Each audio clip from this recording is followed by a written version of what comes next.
దేవుడు గుర్తించాడు. దీనిలో సామాన్య ప్రత్యక్షతని, దాని యొక్క పరిమితులు, ప్రత్యేక ప్రత్యక్షత గురించి, దాని ఆవశ్యకత మరియు లక్షణాల గురించి మనం చూసాం. ప్రత్యక్షత తర్వాత ఆ ప్రేరేపించబడి వ్యక్తుల ద్వారా రాయించబడింది. దేవుడు తాను ప్రత్యక్షపరుచుకున్నాడు, తర్వాత ప్రేరణ కలిగించి రాయించబడ్డట్టుగా చూస్తున్నాము. దైవ ప్రేరణ నిర్వచనం ఏమంటే, దైవ ప్రేరణలో సంపూర్ణమైన దైవ ప్రేరణ మరియు అక్షరార్థ దైవ ప్రేరణ యొక్క ప్రాముఖ్యత వాటి గురించి కూడా తెలుసుకున్నాం. దైవ ప్రేరణ అనగా మనం ఆయన ప్రేరేపించాడు, పరిశుద్ధాత్మ దేవుడి ద్వారా ప్రేరేపించాడు. అలా మనకి ఆ దైవ ప్రేరణ యొక్క నిర్వచనము, ప్రేరణ ద్వారా రాసినటువంటి మాటలు మనం చూస్తున్నాం. అలాగే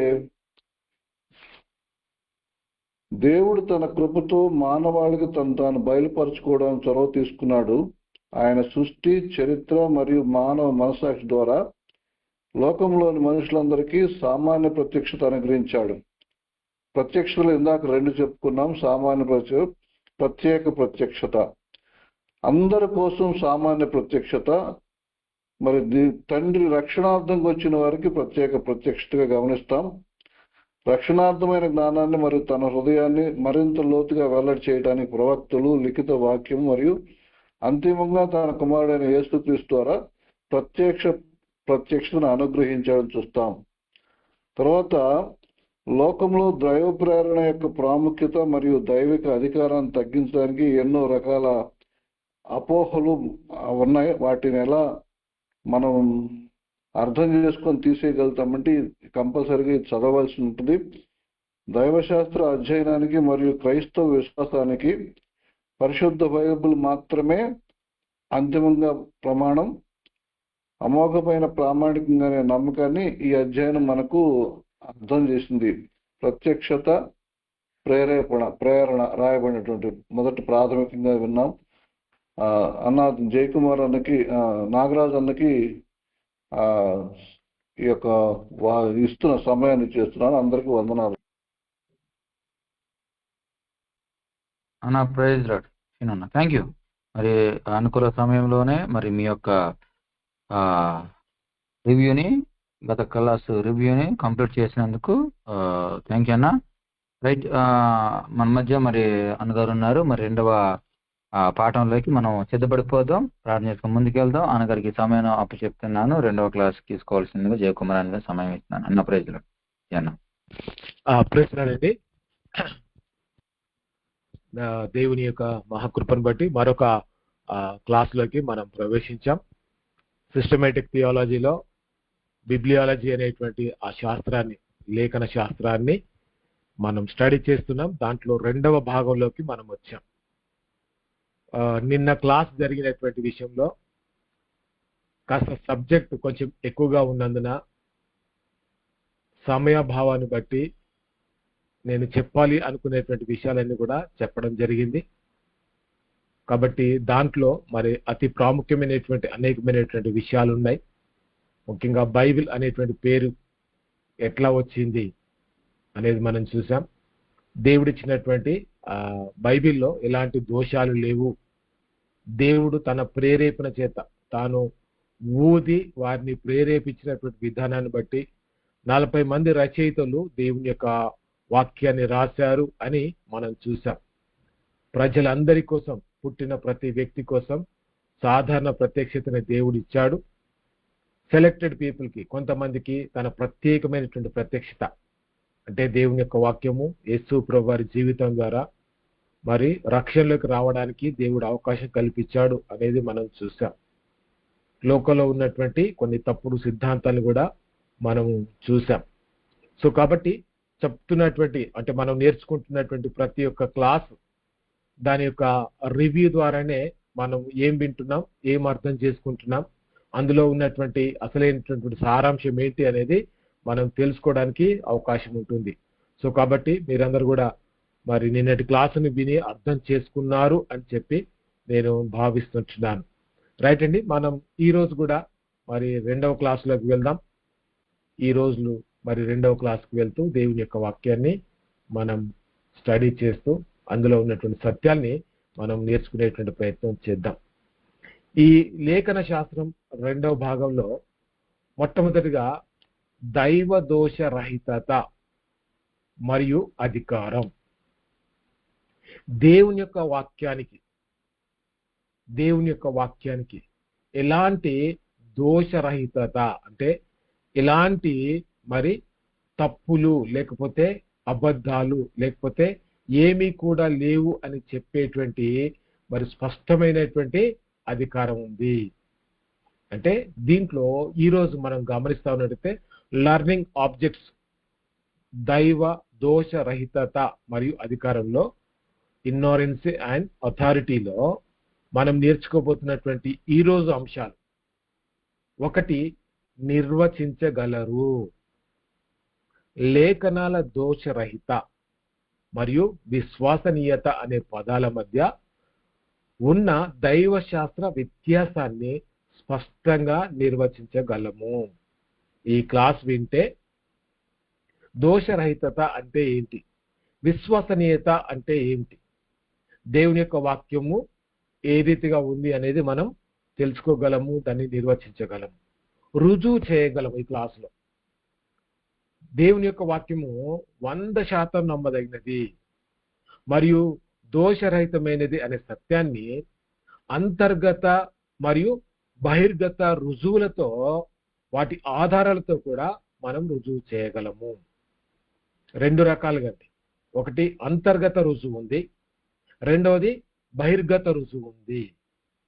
ఆ 2 ఆధారాలను బట్టి దేవుని యొక్క వాక్యము నమ్మదగింది అని మనం రుజువు చేయగలుగుతాము. మూడవది అన్వయించగలరు. బైబిల్ యొక్క అంతిమ అధికారాన్ని కేవలం ఒక సిద్ధాంతంగా కాకుండా విశ్వాసి వ్యక్తిగత జీవితంలో మరియు సంఘ జీవితంలో ఎలా అనుభవించాడో నేర్చుకుంటాము.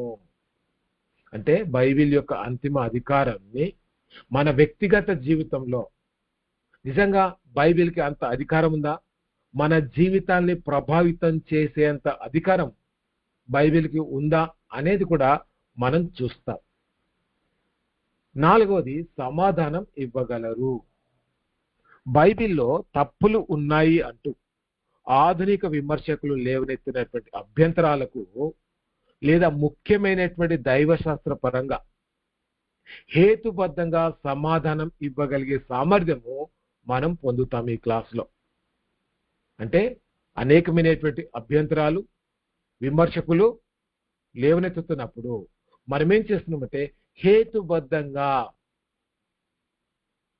దానికి సమాధానం ఎట్లా ఇవ్వాలి, ఎట్లా వాటికి మనము సరైన రీతిగా మరి సమాధానం ఇస్తూ మనం నమ్ముతున్న అంశం దేవుని యొక్క వాక్యానికి ఉన్నటువంటి దోషరహితత అనే దాన్ని మనం ఎట్లా నిరూపించగలం అనేది కూడా మనం చూస్తాం. ఈరోజు 4 అంశాలు. ఈ 4 అంశాల మీదనే మనం దేవుని యొక్క వాక్యాన్ని ధ్యానం చేస్తాం. అందులో మొట్టమొదటి లేఖనాల దోషరహితత. అమ్మ అన్మ్యూట్ తీసుకొని చెప్పగలుగుతారు ఎవరైనా? లేఖనాల దోషరహితత అంటే ఏమిటి చెప్తారా అండి? ఎవరైనా చెప్తారా దాని యొక్క అర్థం? అన్న దోషం సత్యం.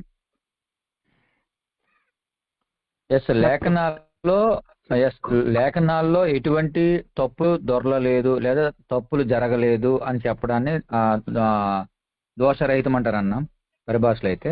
అవును, ఎటువంటి తప్పులు దొరకలేదు లేకపోతే చేయలేదు అంటానికి కూడా, తప్పులు చేయలేదు అంటాను కూడా. ఓకే, అంటే రచయిత రాయలేదు, తప్పులు రాయలేదు.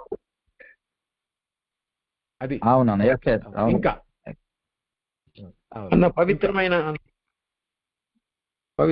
పరిశుద్ధమైన. అవునండి, దోషం లేదంటే పవిత్రమైందని అర్థం. దైవ ప్రేరితమైన మాటలు కాబట్టి దోషం లేదు. దైవ ప్రేరేపిత మాటలు కాబట్టి దోషం లేదు. అవును, దైవ ప్రేరితం కాబట్టి దోషం లేదు. ఎందుకంటే దేవుడి దగ్గర దోషం లేదు కాబట్టి ఆయన ఇచ్చినటువంటి మాటల్లో కూడా దోషం లేదు.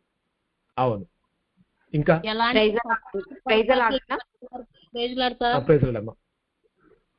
తప్పులు పొరపాట్లు లేవని సార్ చెప్పండి అమ్మా. ఎలాంటి తప్పులు పొరపాట్లు లేవని అర్థం సార్. ఎలాంటి తప్పులు పొరపాట్లు లేవని అర్థం. అవునండి, అవునండి. నిష్కలంకమైనది సార్.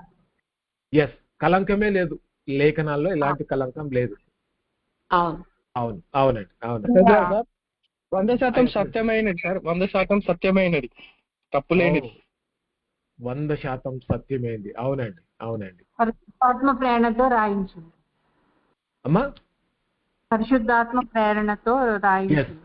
పరిశుద్ధాత్మ ప్రేరేపణతో రాయించింది కాబట్టి దేవుని పరిశుద్ధాత్మ ప్రేరేపణ ఎప్పుడు కూడా సత్యాన్ని రాయిస్తుంది కాబట్టి అది దోషరహితమైనది. అవునండి. Thank you. మీరందరూ కూడా స్పందించారు, చాలా సంతోషం, మంచి సమాధానాలు ఇచ్చారు. అయితే లేఖనాల దోషరహితత అంటే థియోలాజికల్ డెఫినేషన్ ఏంటో మనం చూద్దాం. వేదాంత పరంగా లేకపోతే ఈ దైవశాస్త్ర పరంగా ఏమి మరి డెఫినేషన్ ఉంది. లేఖనాల దోషరహితత అంటే మొట్టమొదటిగా మనం అర్థం చేసుకోవాల్సింది మూల ప్రతులు, తర్జుమాలు కాదండి. ఇంగ్లీష్ బైబిల్లో 100 రకాల బైబిల్స్, రకరకాల తర్జుమాలతో ఉన్నటువంటి బైబిల్స్ మనం చూస్తాం. తెలుగులో కూడా 4 లేక 5 రకాల తర్జుమాలతో కూడినటువంటి బైబిల్స్ ఉన్నాయండి. ఇక్కడ మీరు గమనించాలి ఏంటంటే దేవుడు ప్రవక్తలు మరియు అపోస్తుల ద్వారా నేరుగా రాయించిన మూల ప్రతులలో అంటే ఒరిజినల్ ఆటోగ్రాఫ్స్ లో ఏ తప్పులు లేవు. తర్వాతి కాలంలో వచ్చినటువంటి అనువాదాల్లో చిన్న చిన్న అక్షర దోషాలు ఉండవచ్చు, అవి మానవ తప్పిదాలే. అవి దేవుని యొక్క వాక్య సందేశాన్ని మార్చలేవు. అంటే ఈ చిన్న చిన్న అక్షర దోషాలు తర్జుమాలో ఒకవేళ ఉండొచ్చు, ఆ ఉన్న కూడా ఈ అక్షర దోషాలను బట్టి దేవుని యొక్క వాక్య సందేశం మానవుడికి దేవుడు తెలియజేయాలి అనుకున్నటువంటి ఆ సందేశము అది ఎన్నటికీ కూడా మారదండి. కాబట్టి మూల ప్రతులు ఏవైతే ఉన్నాయో, ఒరిజినల్ ఆటోగ్రాఫ్స్ ఏవైతే ఉన్నాయో అవి ఎప్పుడు కూడా దైవ ప్రేరేపితమైనవే, వాటిలో ఎలాంటి తప్పు లేదు. అది మనం మొదట తెలుసుకోవాలి. అన్ని విషయాలలో ఇది కేవలం రక్షణయే కాదండి, ఆధ్యాత్మిక విషయాల గురించే కాకుండా అది ప్రస్తావించేటువంటి చారిత్రక సంఘటనల గురించి కూడా సత్యమే. సైన్స్ గురించి కూడా బైబిల్ మాట్లాడుతుందండి. ఆ సైన్స్ కు సంబంధించిన విషయాలు, లేఖనాలు ఏవైతే ఉన్నాయో అవి కూడా సత్యమే. బైబిల్ నుంచి చాలా మంది సైన్స్ కు సంబంధించిన విషయాల్ని కనుక్కోవడం మనం చరిత్రలో చూస్తాం. భౌగోళిక శాస్త్రానికి సంబంధించినటువంటి విషయాలు అవి కూడా వాస్తవమైనవే, సత్యమైనవే అనేది మనం ఈనాటికి చరిత్రలో మనం తెలుసుకుంటాం.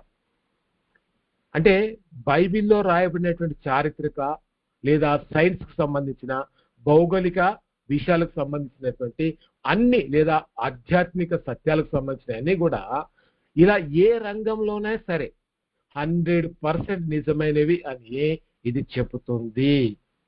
చెప్పడమే కాదండి, ఇది నిరూపించబడుతున్నటువంటి సత్యం. ఈనాటి కాలానికి కూడా నిరూపించబడుతున్నటువంటి సత్యం. బ్రదర్ ఇంతకుముందు ఎవరో చెప్పారు 100%. అవును, మీరు అన్నది కూడా నిజమే. దేవుని స్వభావం, దేవుడు పరిశుద్ధాత్ముడు మరియు సత్యవంతుడు. ఆయన వాక్యం కూడా ఆయన స్వభావాన్ని ప్రతిబింబిస్తుంది. అంటే వాక్యంలో దేవుని యొక్క తత్వం పూర్తిగా కనిపిస్తుంది. వాక్యమై ఉన్నటువంటి దేవుడు, ఆ దేవునిలో ఉన్నటువంటి స్వభావ లక్షణాలు వాక్యంలో కూడా మనం చూస్తాము. కాబట్టి అందులో దోషం ఉండడానికి వీల్లేదు. బైబిల్లో ఎలాంటి దోషం ఉండడానికి వీలు లేదు. ఎటువంటి పొరపాట్లు తప్పులు లేనిది అని నమ్మడానికి ఆ నమ్మకాన్ని లేఖనాల దోషరహితత అంటారు. అంటే ఎటువంటి పొరపాట్లు లేనటువంటి బైబిలు అని మనం ఎప్పుడైతే నమ్ముతామో ఆ నమ్మకాన్ని బట్టి లేఖనాలని మనం దోషరహితము అని విశ్వసిస్తున్నాము గనక అది దోషరహితము. మనం నమ్ముతున్నామని కాదండి. దేవుడు ముందుగానే ఎలాంటి దోషాలు లేకుండా పరిశుద్ధాత్మ ప్రేరేపణ చేత ఆయన రాయించాడు. చరిత్రకు సంబంధించిన, సైన్స్కు సంబంధించిన, భౌగోళానికి సంబంధించిన ఏ రంగంలో మీరు తీసుకున్నా బైబిల్ అన్ని కాలాలకి, అన్ని శాస్త్రాలకి సరిపోయే రీతిగా వాస్తవాలని, సత్యాలను తెలియజేసేదిగా దేవుని యొక్క వాక్యము రాయబడ్డది. నిర్వచనం: దేవుని వాక్యంలో ఎలాంటి అబద్ధాలు గాని పొరపాట్లు గాని లేవు అని చెప్పే దైవ శాస్త్ర విశ్వాసమే లేఖనాల దోషరహితత. దేవుని యొక్క వాక్యంలో ఎలాంటి అబద్ధాలు లేవండి. దేవుడే మాట ఇచ్చి తప్పనటువంటి వాడు. దేవుని దగ్గర పొరపాట్లు లేవండి. ఒక భక్తుడు అంటాడు, యేసు ప్రభువారు 33 సంవత్సరాల కాలంలో భూమి మీద ఆయన బ్రతికినప్పుడు సారీ అనే పదాన్ని యేసు ప్రభువారు ఉపయోగించలేదు. ఆ పరిస్థితి ఆయన జీవితంలో రాలేదు. అంటే ఒక పొరపాటు అనేది యేసు ప్రభువారి జీవితంలో లేదు. గమనించాలి ఏంటంటే వాక్యం కూడా ఎలాంటి పొరపాట్లు లేకుండా రాయబడ్డది. ఆ రాయబడ్డటువంటి వాక్యాన్ని మనం నమ్ముతున్నామంటే అది లేఖనాలు నిజంగా దోషరహితమైనటువంటి స్థితిలో ఉన్నాయి అని మనం గ్రహించాలి. దోషరహితత తర్వాత తప్పిపోనిది, ఈ రెండింటి మధ్య ఉన్నటువంటి వ్యత్యాసాన్ని మనం చూడాలి. ఇగ్నోరెన్సీ అండ్ ఇన్ఫాలేబిలిటీ అంటే ఈ రెండింటి మధ్య ఎలాంటి వ్యత్యాసం? రెండు ఒకే రకమైన అర్థం ఇస్తాయా, లేదు వేరు పదాలు వేరు అర్థాలు మనం కలిగి ఉంటున్నామా? ఈ రెండింటికి తేడా ఏముంది అనేది మనం చూస్తాం. ఒకటి, దోషరహితత అంటే బైబిల్లో ఏ విషయంలో ఏ రకమైనటువంటి తప్పులు లేదా పొరపాట్లు లేనిది అని అర్థం. దోషరహితత అంటే తప్పులు కానీ పొరపాట్లు కానీ ఎలాంటి ఎర్రర్స్ లేవండి, ఎలాంటి ఎర్రర్స్ లేనటువంటిది. దీని పరిధిని మీరు గమనిస్తే ఇది బైబిల్ బోధించే ఆధ్యాత్మిక నైతిక విషయాలతో పాటు అది ప్రస్తావించేటువంటి చారిత్ర భౌగోళిక అంశాలు, సైన్స్ కు సంబంధించిన విషయాలు కూడా పరిపూర్ణంగా నిజమైంది అని చెబుతుంది. దీని ముఖ్య ఉద్దేశం ఏంటంటే బైబిల్ చెప్పే ఏ సమాచారంలోనూ, ఏ విషయమైనా మీరు తీసుకోండి, ఏ సమాచారంలోనూ అబద్ధము లేదా పొరపాటు అనేది లేదు. దాన్నే దోషరహితత, ఇగ్నోరెన్సీ అని పిలుస్తాం. బైబిల్ చదువుతున్నప్పుడు బాగా మనం పరిశీలన చేసి అందులో ఉన్నటువంటి సత్యాన్ని మనం అర్థం చేసుకుంటున్నప్పుడు బైబిల్ దైవ ప్రేరేపితము, బైబిల్లో పొరపాట్లు అబద్ధాలు లేవు అని చెప్పి మనం తెలుసుకోగలుగుతాము. దాన్నే దోషరహితత అని పిలుస్తారు. రెండవది, తప్పిపోనిది, ఎలాంటి పొరపాట్లు లేవండి దీంట్లో. ఇన్ఫాలేబిలిటీ అంటే ఎలాంటి పొరపాట్లు, ఎలాంటి తప్పిపోయేటువంటి స్థితిలో దేవుని యొక్క వాక్యం రాయబడలేదు. దీని అర్థం ఏంటంటే బైబిల్ మానవులను విశ్వాసంలో లేదా రక్షణ మార్గంలో ఏ మాత్రము మోసము చేయదు. చాలా మంది అంటారు కదా, నువ్వు ఎట్లా రక్షింపబడ్డావు, నిజంగా నీ రక్షణ యథార్థమైందా, నువ్వు చనిపోతే పరలోకం పోతావని నీకు ఎట్లా తెలుసు? ప్రశ్నలు వేస్తారండి. ఆ ప్రశ్నలన్నిటికీ కూడా బైబిలే మనకు స్పష్టమైనటువంటి జవాబునిస్తుంది. మన రక్షణ యథార్థం అని దేవుని యొక్క వాక్యమే మనకు చెప్తుందండి.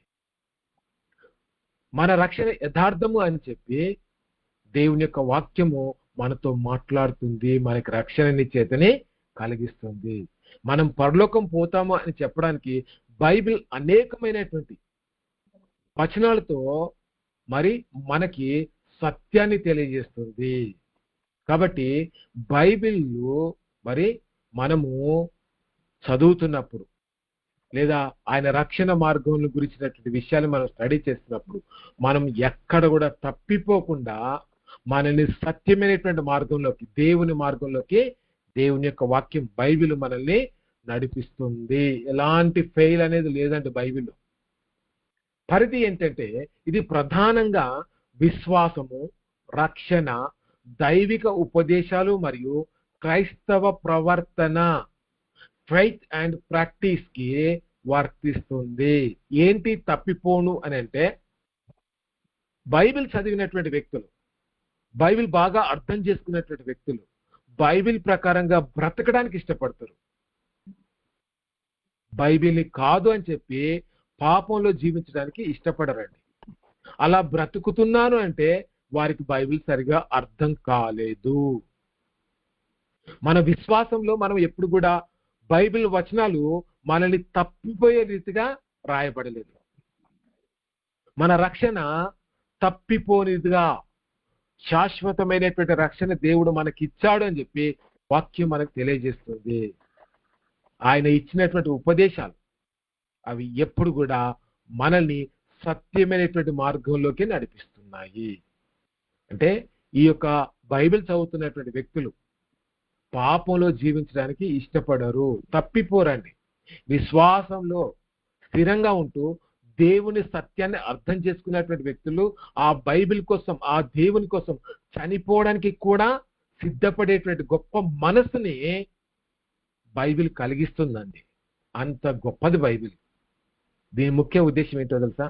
మన రక్షణ మరియు దేవుని చిత్తాన్ని తెలుసుకోవడంలో బైబిల్ మనల్ని ఎన్నడూ తప్పుతోవ పట్టించదు. ఎప్పుడైనా విన్నారా మీరు? బైబిల్ చదివి నేను మరి చెడిపోయాను, బైబిల్ చదివి నేను పాపంలో పడిపోయాను అనేటువంటి సందర్భమే రాదండి.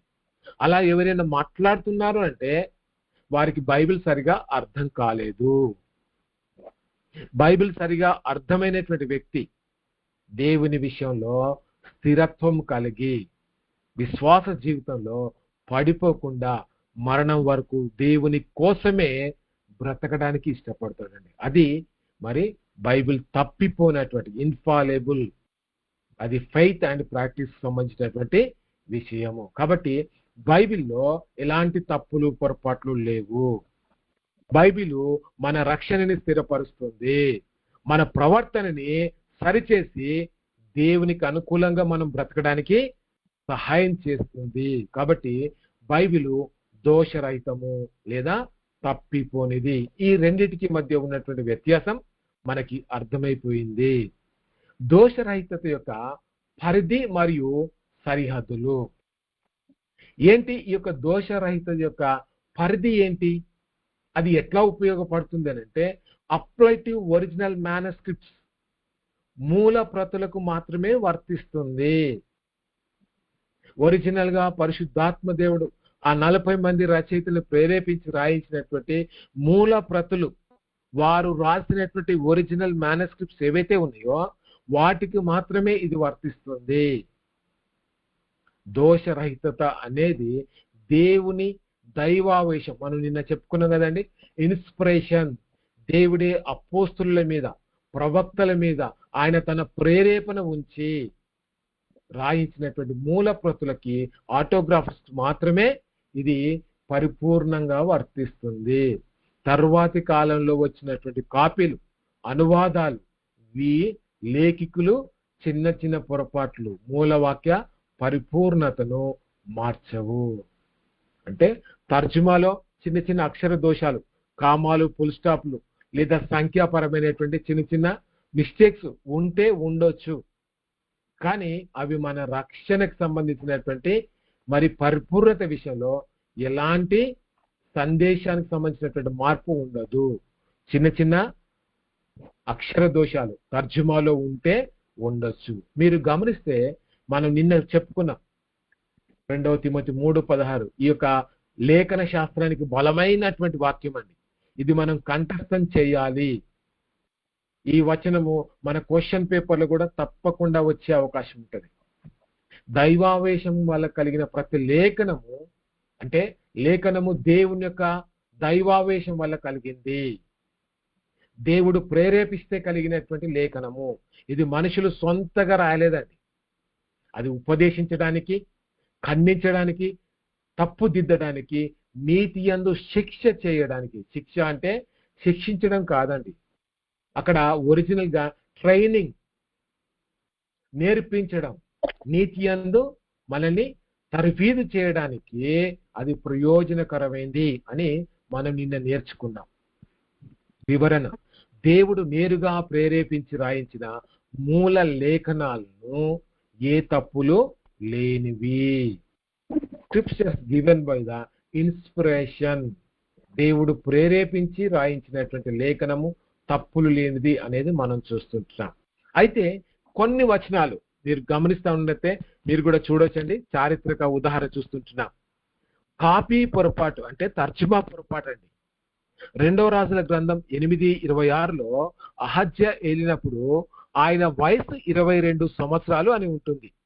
కానీ 2వ దినవృత్తాంతాలు 22:2లో కొన్ని కాపీలలో 42 సంవత్సరాలు అని పడింది.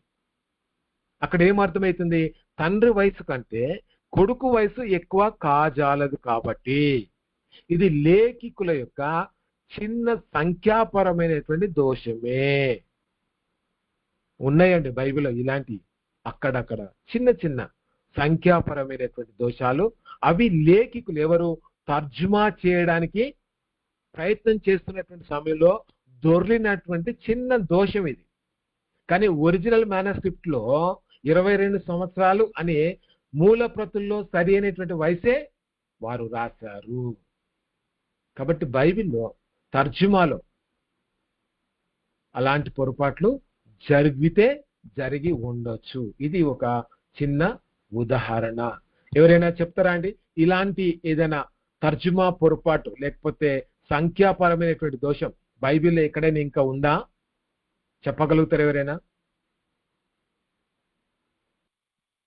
ఒక చోట పరిశోధించుడి అనే చోట శోధించుడి అనే ఉంటుంది సార్ కొత్త నిబంధనలో. అబ్రహాం జీవితంలో చూస్తాం అది. అవునండి. ఇంకా ఈ రాజుల గ్రంథంలోనయ్యా ఒక చోట ఐడియా రావట్లేదు, ఆయన వయసు 8 సంవత్సరాలు అని రాయబడింది. కానీ ఇలా దినవృత్తాంతాల్లో రెండోసారి చెప్పబడినప్పుడు ఆయనకి 28 సంవత్సరాలు ఒకసారి రాయబడింది ఇలాగా. అవునండి కరెక్ట్. అవును. యాక్చువల్లీ అంత దుర్మార్గంగా ప్రవర్తించే తీరు 8 సంవత్సరాల వరకు ఉండదు కాబట్టి అంటే అది 28 సంవత్సరాలు అన్నట్టుగా చెప్పినట్టు చూశాను. అవును. అట్లా చిన్న చిన్న పొరపాట్లు ఆ తర్జుమాలో తిరిగి రాస్తున్నప్పుడు దేవుని యొక్క వాక్యము దైవ ప్రేరేపితమైనటువంటి వాక్యాన్ని మనకు అందించడం కోసం వాటిని తిరిగి రాస్తున్నప్పుడు ఏం జరిగిందంటే ఇలాంటి అక్షర దోషాలు అనేటివి అక్కడక్కడ ఎక్కువ లేవండి, చాలా తక్కువ ఉన్నాయి. అవి కూడా అక్షరాలకు సంబంధించి లేదా సంఖ్యకు సంబంధించినటువంటి విషయాలే. ఇవి మన రక్షణకు ఎలాంటి ఆటంకాన్ని కలిగించవు. చిన్న చిన్న దోషాలు ఉంటే ఉండొచ్చు, వీటిని మనం అర్థం చేసుకోవాలి. మనం నమ్ముతుంది ఏంటంటే ఒరిజినల్ మేనస్క్రిప్ట్ లో ఎలాంటి దోషం లేదు. దేవుడు రాయించినటువంటి అసలైనటువంటి లేఖికులు రాసినటువంటి ఆ యొక్క లేఖనాలలో ఎలాంటి దోషాలు లేవు అని చెప్పి మనం నమ్ముతుంటున్నాం. తర్వాత రెండవది ఫెనోనామికల్. మీరు గమనిస్తుంటే ఫెనోనాలజికల్ లాంగ్వేజ్, కంటికి కనిపించే రీతిలో మాట్లాడే భాష. ఏంటి? శాస్త్రీయ పరిభాషిక పదాలతో కాకుండా, అంటే పెద్ద టెక్నికల్ గా సైంటిఫికల్ గా పెద్ద టెర్మినాలజీతోనే బైబిల్ రాయబడలేదండి. మీరు ఇంజనీరింగ్ బుక్స్ చదివితే సామాన్యమైనటువంటి వ్యక్తులు అర్థం చేసుకోలేదండి.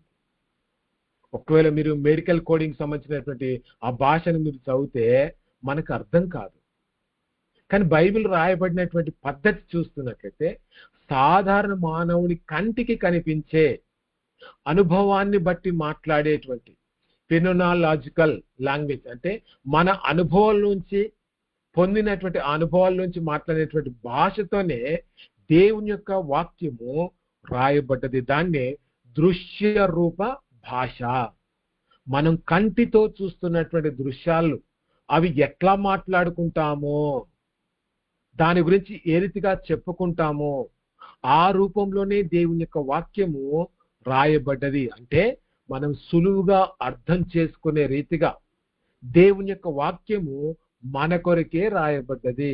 పెద్ద పెద్ద అర్థం కానటువంటి పెద్ద పెద్ద టెక్నికల్ వర్డ్స్ ని బైబిల్లో రాయించలేదండి. దేవుడు నీ కొరకు నీకు అర్థం అవ్వడానికి నీ భాషలో దేవుడు తన వాక్యాన్ని అందించాడు. అది మనం అర్థం చేసుకోవాలి. ప్రసంగి గ్రంథంలో చూస్తే 1:5 సూర్యుడు ఉదయించును అస్తమించును, తాను ఉదయించిన స్థలంకు త్వరగా వెళ్ళును అనే మాటని మనం చూస్తాం.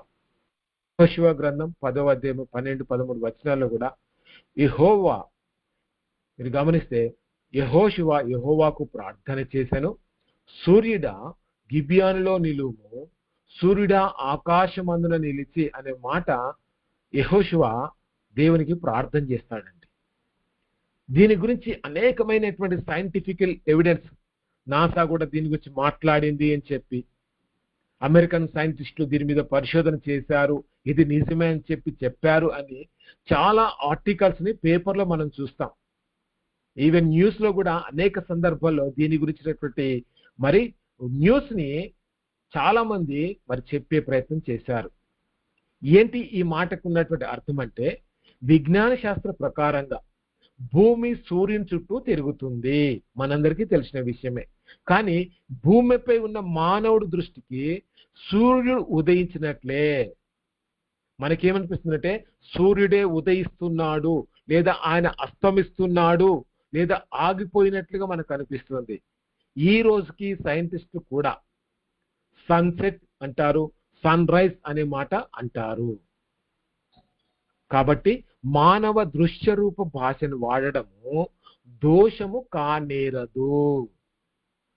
అంటే మనకి అర్థం కావడానికి బైబిల్ రాయబడినటువంటి విధానము మనం అర్థం చేసుకోవాలి. అందులో తప్పులు వెతికే ప్రయత్నం చేయొద్దు. నీ మనసుకి, నీ జ్ఞానానికి, నీ శక్తికి ఏ పదం రాస్తే రచయిత యొక్క సందేశాన్ని నువ్వు సరైన రీతిగా అర్థం చేసుకుంటావో ఆ భాషనే, ఆ పదాలనే పరిశుద్ధాత్మ దేవుడు రాయించాడు. కాబట్టి మానవ దృశ్య రూప భాషనే వారు వాడారు, అందులో తప్పు ఉన్నది అని అనడానికి వీలు లేదు. మనం కంటికి కనిపించేటువంటి రీతిలోనే దేవుడు మరి మనం వాడుతున్నటువంటి భాష నుంచే దేవుని యొక్క వాక్యాన్ని ఆయన రాయించాడు అనేది మనం చూస్తుంటున్నాం. ఇంకా ముందుకు వెళ్తున్నప్పుడు చూస్తే అప్రాక్సిమేషన్ నంబర్స్ అంటే రౌండ్ చేసినటువంటి లేదా సుమారు సంఖ్యలు బైబిల్లో రాయడం జరిగింది.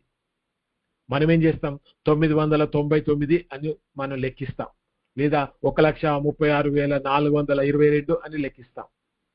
కానీ యూదుల పద్ధతి అనేది ఒకటి ఉందండి. బైబిల్ కాలపు సంస్కృతిలో ఖచ్చితమైనటువంటి పాయింట్లతో కూడిన సంఖ్యల కంటే, అంటే మనం చెప్పుకున్నాం కదండి, 1,39,452 అని ఆ సంఖ్య చెప్పడం కంటే సుమారుగా అంటే 0కి దగ్గరగా ఉంది రౌండ్ చేసినటువంటి సంఖ్యలను ఉపయోగించడము అత్యంత సర్వసాధారణమైనటువంటి పద్ధతి. ఒకవేళ 99 ఉంటే వారు 100గా లెక్కించేవారు. ఎందుకనంటే అట్లా లెక్కిస్తేనే వారు మరి ఆ యొక్క పద్ధతిని పాటిస్తూ ఆ లెక్కని సులువు చేసుకునేటువంటి వారు. అదేమి తప్పు కాదండి. సుమారు సంఖ్య ఉదాహరణకు మీరు చూస్తున్నట్టయితే మత్తయి సువార్త 14వ అధ్యాయము 21వ వచనంలో అక్కడ మీరు చూస్తే యేసు ప్రభువు చేసినటువంటి అద్భుతంలో అక్కడ తినినటువంటి వారు స్త్రీలు పిల్లలు కాక ఇంచుమించు 5,000 మంది పురుషులు అని మత్తయి గారు రాశారు. ఇంచుమించు అర్థం చేసుకోవాలండి. నిజంగా 5,000 ఉంటారా? ఒక 5 తక్కువ ఉండొచ్చు, ఒక 5 ఎక్కువ ఉండొచ్చు. ఇంచుమించు అనే పదానికి అర్థం ఏంటి అంటే దాదాపుగా అంత ఉండొచ్చు అని చెప్పేటువంటి ప్రయత్నం చేశాడు. అందులో మనం చెప్పుకున్నాం కదండి, యూదుల పద్ధతి రౌండ్ గా చేసినటువంటి సంఖ్యను వాళ్ళు వాడటానికి ఇష్టపడేటువంటి వారు. 9 ఉంటే 10 అని రాసుకునేవారు, 99 అంటే 100 అని చెప్పి రాసుకునేటువంటి వారు. కాస్త సులువుగా ఉంటుంది, అప్రాక్సిమేట్ అనేది వారు లెక్కించేటువంటి పద్ధతి. అపోస్తల కార్యంలో కూడా 2:41లో ఆ దినమందు చేర్చబడినటువంటి వారు ఇంచుమించు 3,000 మంది అని మనం చూస్తాం. అంటే ఇది పేతురు గారు ప్రసంగం ద్వారా సంఘంలో చేర్చబడినటువంటి వారు ఎంతమంది? ఇంచుమించు అంటే కొంచెం అటు కావచ్చు, కొంచెం ఇటు కావచ్చు, దాదాపుగా ఒక 3000 మంది ఉండొచ్చు అని రచయిత రాసేటువంటి ప్రయత్నం చేశాడు. అంటే సుమారు సంఖ్యలు, ఇది ఖచ్చితంగా ఇంతే ఉండాలి 1,44,632 అట్లా కాదండి. రచయిత యొక్క ఉద్దేశం ఏంటంటే అక్కడున్నటువంటి వ్యక్తుల ఒరిజినల్ సంఖ్య కంటే దేవుడు చేసినటువంటి అద్భుతాన్ని చెప్పేటువంటి ప్రయత్నంలో సుమారు సంఖ్యల్ని వారు ఉపయోగించారు. బైబిల్ రచయితలు ఇక్కడ ఇంచుమించు అప్రాక్సిమేట్ అనే పదాన్ని స్పష్టంగా వాడారు. లేదా ఆనాటి సంస్కృతి ప్రకారము సుమారు సంఖ్యను వారు చెప్పారు. సంఖ్యలను రౌండ్ చేసి చెప్పడం అబద్ధం లేదా తప్పు కానేరదు. ఎందుకనంటే ఇంచుమించు అంటే ఒకవేళ అంతే ఉండొచ్చు లేదా అంతకంటే ఎక్కువ కూడా ఉండొచ్చు, అదేమి తప్పు కాదండి. వారు సంఖ్యకి ప్రాధాన్యత ఇవ్వలేదు, జరుగుతున్నటువంటి అద్భుతానికి చేర్చబడినటువంటి మరి నూతనమైనటువంటి సభ్యుల గురించి చెప్పడానికే ఆ సంఖ్యను వారు వాడారు. అంతే. మనం గమనించాలి ఏంటంటే సంఖ్యకి ప్రాముఖ్యత లేదు, అప్రాక్సిమేట్లుగా ఇంచుమించుగా వారు వాటిని రాశారు. బైబిల్ సాధారణ మానవ భాషలో రాయబడింది మరియు సుమారు సంఖ్యలను వాడిన దేవుని ప్రాథమిక సందేశంలో ఏ రకమైనటువంటి పొరపాటు లేదు. ఎవరైనా చెప్తారా అండి? ఇంకా ఏదైనా ఇంచుమించు అనేటువంటి పదంతో ఏదైనా ఒక సంఖ్య బైబిల్లో రాయబడ్డదా? దయచేసి అన్మ్యూట్ చేసుకొని మాట్లాడండి. ఏదైనా రాయబడ్డదా ఇంచుమించు అని?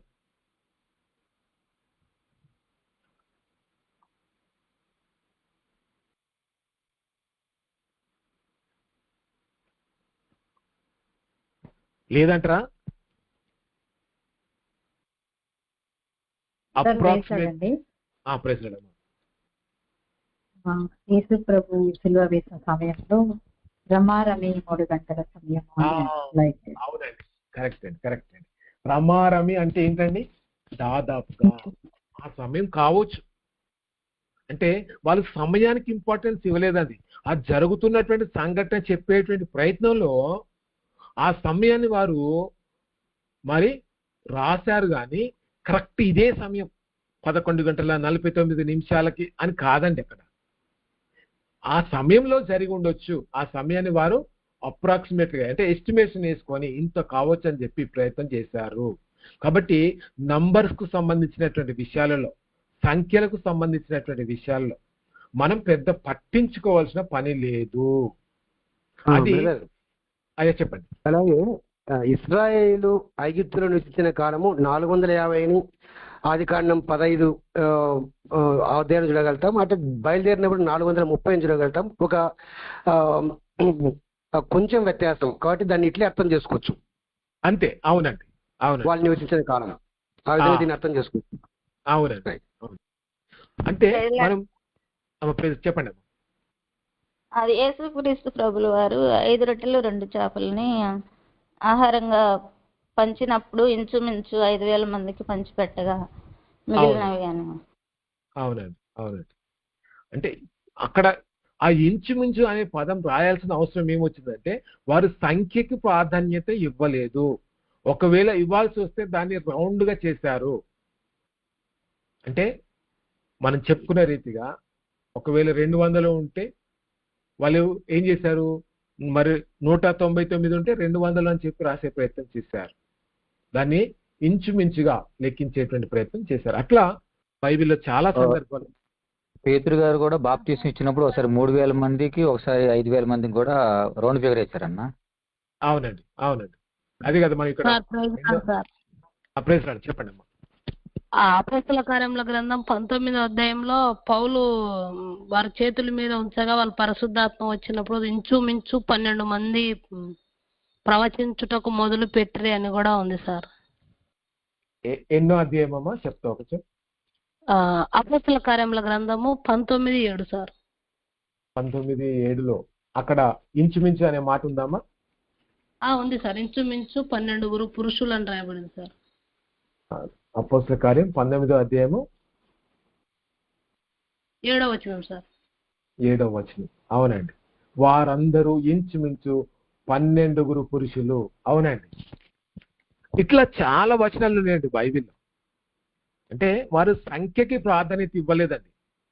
తాను చెప్పాలి అనుకునేటువంటి సందేశానికి, రాయాలి అనుకున్నటువంటి వివరానికి ఎక్కువ ప్రాముఖ్యతనిచ్చారు. ఒకవేళ రాయాల్సిన సందర్భం వస్తే దాన్ని ఇంచుమించు అనేటువంటి పదంతో వారు ఆ యొక్క సంఖ్యని నింపడానికి, సంపూర్తి చేయడానికి ప్రయత్నం చేశారు. అంత మటుకు మనం అర్థం చేసుకోవాలండి. ఎగ్జాక్ట్లీ ఇదే సంఖ్య, ఇంతమందే అని కాదండి. కాబట్టి బైబిల్ చదువుతున్నప్పుడు రౌండ్ చేసినటువంటి సంఖ్యలు, అవి సుమారుగా వేయబడినటువంటి సంఖ్యలు అనేది మనం గ్రహించాలి. ఓకేనా అండి? దోషరహితమైనటువంటిది లేదా అంతర్గత సాక్ష్యం, అంటే బైబిల్ దోషరహితమైనది అని చెప్తాం కదా, దానికి ఇంటర్నల్ ఎవిడెన్స్ ఏంటి, అంతర్గతంగా అంటే లోపల ఉన్నటువంటి సాక్ష్యాలు ఏంటి, అవి ఎలా ఉంటాయి? ఒకటి మనం చూస్తే సూపర్ న్యాచురల్ యూనిటీ. బైబిల్ కేవలం ఒక పుస్తకం కాదండి, 66 పుస్తకాల సమాహారం. మానవ మాత్రమైనటువంటి రచయితలు ఇంత వైవిధ్యంలో రాసినప్పటికీ, వైవిధ్యం అంటే మనం తెలుసుకున్నాం కదండి, చరిత్ర కోణంలో కొందరు రాశారు, కావ్య గ్రంథాలు కొంతమంది రాశారు, కొంతమంది ప్రవక్తల గ్రంథాలని రాశారు, కొంతమంది మరి ప్రాఫిటికల్ గా అంటే ప్రకటన గ్రంథం, మరి అపోలిప్టికస్ అనేటువంటి ఆ యొక్క రచన శైలితో వారు రాసే ప్రయత్నం చేశారు. వీరందరూ కూడా వేరు వేరు వైవిధ్యమైనటువంటి పుస్తకాలు రాసినప్పటికీ ఆ గ్రంథం అంతా కూడా ఒక్కటే దైవికమైనటువంటి సందేశం. 66 పుస్తకాల సందేశం అంతా కూడా మానవుని పతనం, క్రీస్తు ద్వారా రక్షణ. ఆ సందేశం చెప్పడానికే 66 పుస్తకాలు రాయబడ్డవి. ఒకే మాటలో చెప్పాలి అంటే 66 పుస్తకాల్లో ఉన్న సారాంశం అంతా ఏంటంటే మానవుని పతనము, క్రీస్తు ద్వారా రక్షణ. ఆ సందేశాన్ని చెప్పడానికి 66 పుస్తకాలు రాయబడ్డాయి. ఇట్లా ఈ యొక్క మరి ఒకే దైవిక సందేశం కొనసాగించడము దాని దైవికమైనటువంటి ఐక్యతకు నిదర్శనం. అంటే బైబిల్లో ఎలాంటి పొరపాట్లు, దోషాలు లేవని చెప్పడానికి బైబిల్లో ఉన్నటువంటి మరి 66 పుస్తకాలు ఒకే అంశాన్ని గురించి రాయబడ్డాయి. ఒకే అంశాన్ని గురించి రాయబడ్డాయి. మీరు దయచేసి చూడండి, అపోస్తుల కార్యం చూసినా, లేకపోతే ప్రకటన గ్రంథం చూసినా, ఆది కాండం చూసినా, లేకపోతే యెషయా గ్రంథం, ఇర్మియా గ్రంథం చూసినా, వీటన్నిటిలో మనకు సాధారణంగా కనిపించేది ఏంటంటే మానవుని పాపం కనిపిస్తుంది. దేవుడు ఆ పాపుల్ని రక్షించడానికి, వారిని పవిత్రపరచడానికి, తన రాజ్యంలో వారిని తీసుకోవడానికి, ఉంచుకోవడానికి దేవుడు చేసేటువంటి ప్రయత్నము ప్రతి పుస్తకంలోనూ మనకు కనిపిస్తుంది. అంటే ప్రతి పుస్తకం యొక్క ఐక్యతని మనం అర్థం చేసుకోవాలి. 66 పుస్తకాలు మానవుని పతనాన్ని, యేసుక్రీస్తు ద్వారా రక్షణ అనే సందేశాన్ని ఇస్తున్నాయి. కాబట్టి ఇది అంతర్గతమైనటువంటి సాక్ష్యం, బైబిల్లో ఉన్నటువంటి సాక్ష్యం. పరిస్థితులు సుమారు 1500 సంవత్సరాల కాల వ్యవధిలో 40 మందికి పైగా వేర్వేరు రచయితలచే, అందులో కొందరు రాజులు ఉన్నారు, కొందరు జాలర్లు ఉన్నారు, కొందరు ప్రవక్తలు ఉన్నారు, కొంతమంది వైద్యుడు కూడా ఉన్నాడు. వీరితో పాటు 3 వేర్వేరు ఖండాలలో, అంటే ఆసియా ఖండం, ఆఫ్రికా ఖండం, యూరోప్ ఖండం, ఈ 3 ఖండాలలో అంతేకాదు 3 భాషల్లో దేవుని యొక్క వాక్యం రాయబడ్డది. హెబ్రీ భాష, అరామిక్ భాష, గ్రీకు భాష. ఇవి మీరు గుర్తుంచుకోవాలండి ఖచ్చితంగా. ఇది సుమారు 1500 అని రాశారు. పాత నిబంధన అంతా కూడా 1500 సంవత్సరాల కాలం రాస్తే, క్రొత్త నిబంధన మరొక 100 సంవత్సరాలు పట్టింది. టోటల్ గా బైబిల్ రాయడానికి పట్టిన కాలం 1600 సంవత్సరాలు. 40 మంది రచయితలు, అందులో 39 మంది యూదులు, ఒక్క అన్యుడు, ఆయన లూకా, వైద్యుడైనటువంటి లూకా. ఆయన 2 పుస్తకాలు రాశాడు. 3 వేరు ఖండాల్లో దేవుని యొక్క వాక్యం రాయబడ్డది. ఆసియా ఖండం, ఆఫ్రికా ఖండం, యూరప్ ఖండం. గమనించాల్సింది అంటే 3 వేరు భాషల్లో, హెబ్రీ, అరామిక్, గ్రీకు భాషలో రాయబడిన వేరు కాలాలు, వేరు ఖండాలు, వేరు భాషలు ఉన్నప్పటికీ కూడా దైవికమైనటువంటి సందేశంలో ఐక్యత ఉంది. పాపిని రక్షించడానికి దేవుడు చేస్తున్నటువంటి కార్యము ఈ యొక్క వేర్వేరు ఖండాలలో రాసిన పుస్తకాలు, వేర్వేరు భాషల్లో రాసిన పుస్తకాలు, వాటి మధ్య ఐక్యత ఉంది అనేది ఇంటర్నల్ గా, అంతర్గతంగా బైబిల్లోనే మనం చూస్తున్నటువంటి సాక్ష్యం. ఇన్ని వ్యత్యాసాలు ఉన్నప్పటికీ మొదటి అధ్యాయం, ఆదికాండం మొదటి అధ్యాయం మొదటి వచనం నుంచి ప్రకటన గ్రంథం చివరి అధ్యాయం చివరి వచనం వరకు కూడా ఎలాంటి పరస్పర విరుద్ధమైనటువంటి బోధలు లేకుండా ఒకే అద్భుతమైనటువంటి నూలు పోగులాగా అది కొనసాగడం మనం చూస్తాం. అంటే నూలు పోగు అది మనం చుడుతున్న కొద్దీ అది సాగుతుంది, అది ఎక్కువ అవుతుంది, కానీ ఎక్కడ కూడా తెగిపోదండి ఆ నూలు పోగు. అట్లనే బైబిల్లో ఉన్నటువంటి ప్రతి పుస్తకాన్ని చదివితే ఆ పుస్తకము మరొక పుస్తకంతో సంబంధం కలిగి ఉన్నది, ఆ పుస్తకం మరొక పుస్తకంతో మరి అనుబంధం కలిగి ఉన్నట్టుగా మనం అర్థం చేసుకుంటాం. ఎందుకంటే అన్ని పుస్తకాలలో దేవుని గురించి ఉంది, అన్ని పుస్తకాల్లో మానవుని యొక్క పాపం అనేది ఎత్తి చూపిస్తుంది. కాబట్టి ఈ అంశమే ఒక నూలు పోగులాగా అన్ని పుస్తకాలలో మనకు కనిపిస్తుంది. ఎలాంటి పరస్పర విరుద్ధమైనటువంటి బోధలు లేవండి, ఎలాంటి పరస్పర విరుద్ధమైనటువంటి బోధలు లేవు. ఒకే అంశాన్ని గురించి రచయితలు రాశారు.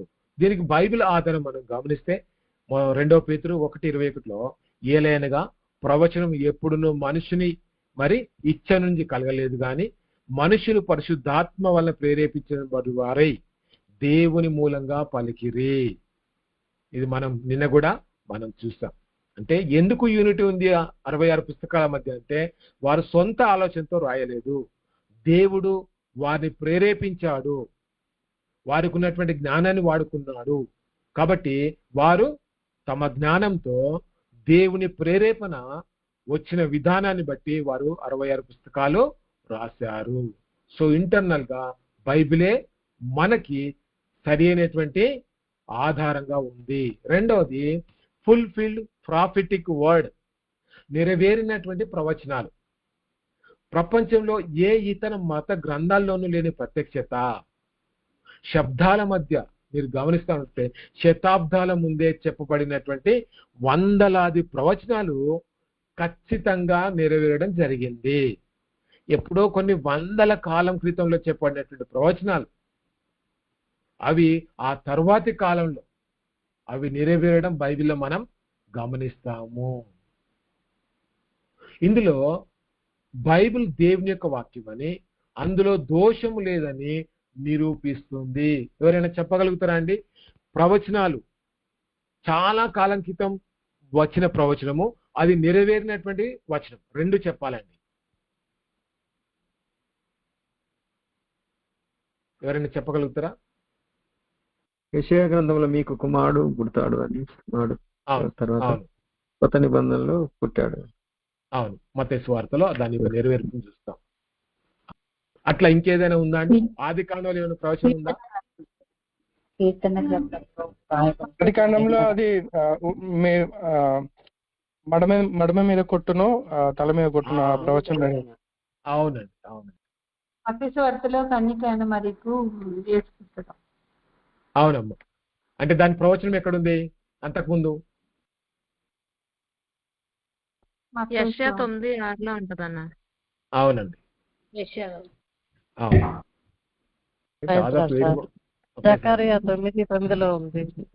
అవునండి. ఆయన రాజు గాడిద మీద గాడిద పిల్ల మీద అవునండి. అది యెరూషలేము ప్రవేశంలో నెరవేర్చబడ్డది. యెరూషలేము ప్రవేశంలో నెరవేర్చబడ్డటువంటి ప్రవచనం అది. అవును. ఇంకా ఉన్నాయండి ఏమన్నా మీకు తెలిసినాయి? 2వ కీర్తన సార్, కీర్తన 2వ. అవును, మనం 2వ చట్టంలో క్రీస్తు యొక్క శిలువ శిక్షణ గురించి వివరించబడింటది అక్కడ. అది మత్తయి సువార్తలో ప్రభు యొక్క స్పెసిఫికేషన్ లో మనం నెరవేర్చబడినట్టుగా చూస్తాం. మార్కు సువార్తలో కూడా చూస్తాం. ఇట్లా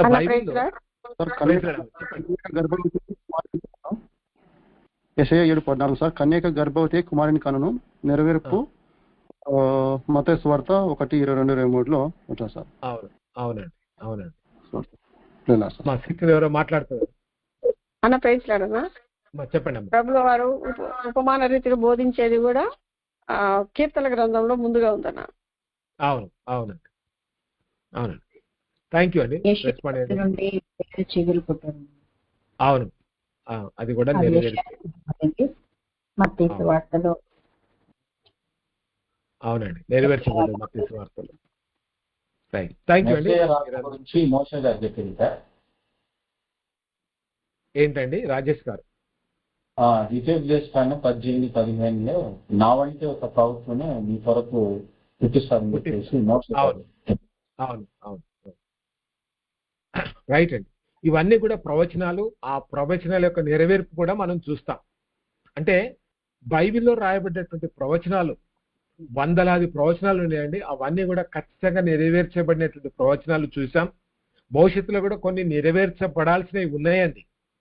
అవి ఇప్పటికి ఇంకా నెరవేరబడలేదు, కానీ భవిష్యత్తులో నెరవేర్చబడతాయి. అంటే మనం ఏం గమనిస్తున్నామంటే దేవుని యొక్క వాక్యము అందులో ఇలాంటి దోషము లేదు అని చెప్పి బైబిలే నిరూపిస్తుంది. బైబిలే నిరూపిస్తుంది. అది రెండవ ఆధారంగా మనం చూస్తుంటున్నాం. సో కాబట్టి బైబిల్ పరిశుద్ధాత్మ ప్రేరేపణ చేత లేదా దేవుడు మరి మనకు రాయించినటువంటి వచనము కాబట్టి అది సత్యమైంది అని మనం చూస్తాం. ఇక్కడ మీరు గమనిస్తే కన్య జన్మ మీరు గమనించాలి. క్రీస్తు జనన యొక్క స్థలాన్ని కూడా మీకా గ్రంథం 5వ అధ్యాయం 2వ వచనంలో బెత్లెహేమ ఎఫ్రాతా అని రాస్తాడు. అది యేసు ప్రభువు జీవితంలో మరి మీరు గమనిస్తే 700 సంవత్సరాలకు ముందే ప్రవచించాడు. మత్తయి సువార్తలో అది నెరవేర్చబడ్డది. అంటే పర్టికులర్ ప్లేస్ గురించి కూడా స్థలాన్ని గురించి కూడా మీకా ప్రవచించాడు. అది నెరవేర్చబడ్డది. కన్యక గర్భవతి అగుట ఇప్పుడు దాకా మీరు చెప్పారు. 7వ అధ్యాయం 14వ వచనం, 1వ అధ్యాయం 22-23 వచనాల్లో చెప్పబడ్డది. క్రీస్తు శ్రమని గురించి కూడా యెషయా గ్రంథం 53వ అధ్యాయం అనేక సార్లు మనం ధ్యానం చేస్తాం వాటి మీద. ఆయన సిలువ మరణాన్ని గురించి కీర్తనల గ్రంథం 22వ అధ్యాయంలో కూడా. అంటే సిలువ వేసే పద్ధతి కనిపెట్టకంటే ముందే మీరు గమనించాలండి. సిలువ వేసే పద్ధతి కనిపెట్టకంటే ముందే యేసు ప్రభువారి సిలువ మరణాన్ని గురించి ప్రవక్తలు ముందుగా ప్రవచించారు. వారు నా చేతులకు నా పాదములను పొడిచి ఉన్నారు అని వారు రాశారండి. అంటే దాని అర్థం ఏంటంటే యేసు ప్రభువారికి సిలువ మరణము ఎలా ఉంటుంది అనేది ముందుగానే ప్రవచన రూపకంగా రాశారు అనేది మనం చూస్తుంటున్నాం. కీర్తన గ్రంథంలో ఒక 7-8 ప్రవచన రూపంగా రాయబడినటువంటి వచనాలు ఉన్నాయండి. అవి యేసు ప్రభువారి జీవితంలో నెరవేర్చబడ్డాయి అనేది మనం చూస్తుంటున్నాం.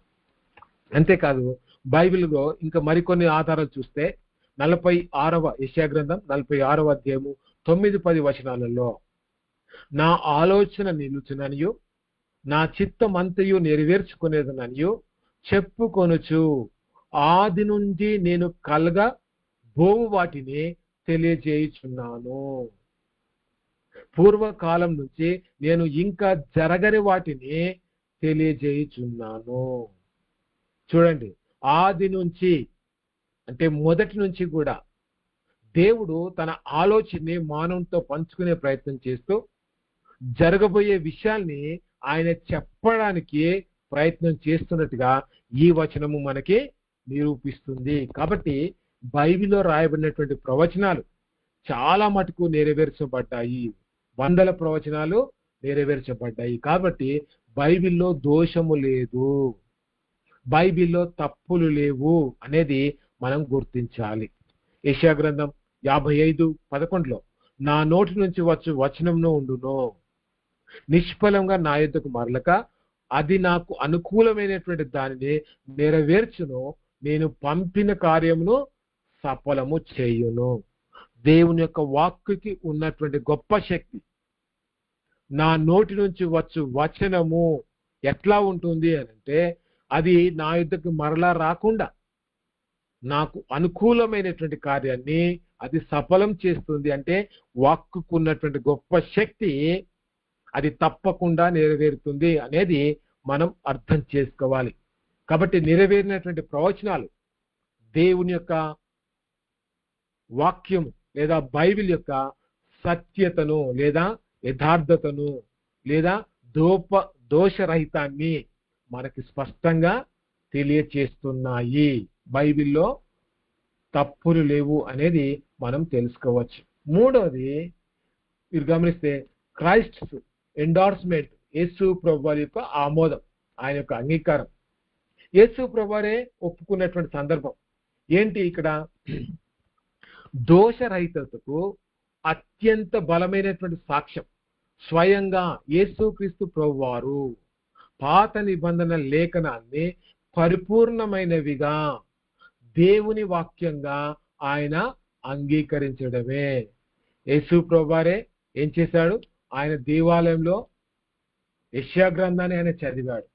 లేఖనము నెరవేరవలసిందే. యేసు లేఖనాల్లోని ప్రతి చిన్న అక్షరం లేదా పొల్లు కూడా నెరవేరుతుంది అని చెప్పాడు. ఒక అక్షరం కూడా తప్పిపోదు. చారిత్రక సంఘటనలని అంగీకరించడం అంటే ఏంటిది? ఆధునిక విమర్శకులు సందేహించే యోనా చేప కడుపులో ఉండడం. యేసు ప్రభువారు దాన్ని ఎత్తి ఆయన మాట్లాడాడు. తన యొక్క పునరుద్ధానం గురించినటువంటి సందర్భాన్ని చెప్పాడు. అంటే యోనా గ్రంథంలో రాయబడినటువంటి అనేక మంది నమ్మరు, దాన్ని విశ్వసించరు, విమర్శిస్తూ ఉంటారు. అది ఎలా సాధ్యం అని అంటారు. కానీ యేసు ప్రభువారే స్వయంగా యోనా ఆ యొక్క అంశాన్ని యేసు ప్రభువారు ఎత్తి మాట్లాడాడంటే అది వాస్తవమైంది అని మనం గమనించాలి. దేవుడే యేసుక్రీస్తు ప్రభువారే అంగీకరించాడు, ఎత్తి మాట్లాడాడంటే అది వాస్తవం. నోవహు ఓడ లేదా జలప్రలయాన్ని గురించి కూడా మత్తయి సువార్తలో మనం చూస్తాం. సొదొమ గొమొర్రా నాశనం కూడా లూకా సువార్తలో రాయబడిన సందర్భం. అంటే ఈ మొదలైనటువంటి వాటిని నిజమైనటువంటి చారిత్రక సంఘటనలుగా యేసుక్రీస్తు ప్రభువారు ఏం చేశాడంటే ఆయన అంగీకరించాడు, వాటిని ఆమోదించాడు లేదా ధృవీకరించాడు. మనం ఆలోచన చేస్తే ఏంటి? 40 రోజులు జలప్రలయం, అందులో ప్రపంచం మొత్తం కూడా చనిపోయింది అని చూస్తాం. అంటే ఏంటిది? ఆ నోహు కాలంలో చుట్టుపక్కల ఉన్న ప్రాంతాలన్నీ కూడా జలమయం అయిపోయాయి. కానీ నోహు కుటుంబం కాపాడబడ్డది. అది చాలా మంది నమ్మడానికి అంగీకరించడానికి సాధ్యం కానటువంటి స్థితిలో రాయబడ్డది. అనేక మంది అనుమానం వ్యక్తం చేస్తూ ఉంటారు. కానీ యేసుక్రీస్తు ప్రభువారే ఆ లేఖనాలను ఎత్తుపడుతూ ఆయన మాట్లాడాడు. సొదొమ గొమొర్రా పట్టణం అది ఎట్లా నాశనమైంది? యేసు ప్రభువారు కూడా వాటి గురించి మాట్లాడుతూ వాటిని అంగీకరించాడు, ఒప్పుకున్నాడు అనేది మనం చూస్తాం. మత్తయి సువార్త 5:18 ఆకాశమును భూమియు గతించిపోయినను కానీ ధర్మశాస్త్రం అంతయు నెరవేరు వరకు దాని నుంచి ఒక పొల్లైనను ఒక సున్నైనను తప్పిపోదని నిశ్చయంగా మీతో చెప్పుచున్నాను అని మనం చూస్తాం. అంటే ఏంటిది? ఇక్కడ దేవుని యొక్క వాక్యము ఎన్నడు కూడా తప్పిపోదు. యోహాను 10:35 లేఖనము నిరర్ధకము కానేరదు కదా, స్క్రిప్చర్స్ కెనాట్ బి బ్రోకెన్. అక్కడ ఈ వచనాలన్నీ కూడా ఏం తెలియజేస్తున్నాయి? యేసు ప్రభువారి యొక్క మాటని స్థిరపరుస్తున్నాయి. యోహాను సువార్త 17:17 సత్యమందు వారిని పరిశుద్ధపరచుము, నీ వాక్యమే సత్యం. అంటే పరిశుద్ధాత్మ ద్వారా రాయించినటువంటి వాక్యము అది నిరర్ధకము కాదు, అందులో అబద్ధాలు లేవు, అందులో సత్యము మాత్రమే ఉంది. ఎందుకంటే దేవుని ప్రేరేపణ చేత ఇవ్వబడినటువంటి లేఖనం అది. కాబట్టి వాస్తవమైంది, అది తప్పిపోదు. సారాంశం ఏంటంటే బైబిల్ యొక్క అద్భుతమైనటువంటి ఐక్యత లేదా ఖచ్చితమైనటువంటి నెరవేరినటువంటి ప్రవచనాలు మరియు యేసుక్రీస్తు స్వయంగా ఆ లేఖనాలను పూర్తిగా ఆమోదించడం అనేవి బైబిలు దేవుని ప్రేరేపణ రాయబడినటువంటి దోషరహితమైన గ్రంథమని నిరూపించే బలమైన ఆంతరంగిక సాక్ష్యం. బైబిల్ లోపల నుంచే మనము ఈ 3 సాక్ష్యాలు చూసాం. బైబిల్ సత్యమైంది అని, బైబిల్లో అబద్ధాలు లేవు అని చెప్పి, బైబిల్లో రాయబడినటువంటి సంఘటనలు యేసు ప్రభువారు అంగీకరించాడు కాబట్టి అవి వాస్తవమైనవి అని చెప్పి ఆంతరంగంగా లోపల నుంచి మనము చూసాం. ఓకే, రైట్, బాగానే ఉంది. కానీ దోషరహితమైంది అని బహిరంగమైనటువంటి సాక్ష్యాలు ఉన్నాయా? చరిత్రలో ఎక్కడైనా అలాంటి ఆధారాలు మనం చూసే అవకాశం ఉందా? ఆర్కియాలజికల్ ఎవిడెన్సెస్, పురాతన శాస్త్ర ఆధారాలు, బైబిల్లోని ప్రాంతాలు, రాజులు మరియు చారిత్రక సంఘటనలు నిజమైనవని పురాతన తవ్వకాలు నిరూపించాయి. ఎవరైనా చెప్పగలుగుతారా అండి? ఏదైనా పురాతన తవ్వకాల్లో బయటపడ్డటువంటి బైబిల్ సత్యమైంది అని నిరూపించే ఆధారం ఏదైనా ఉందా?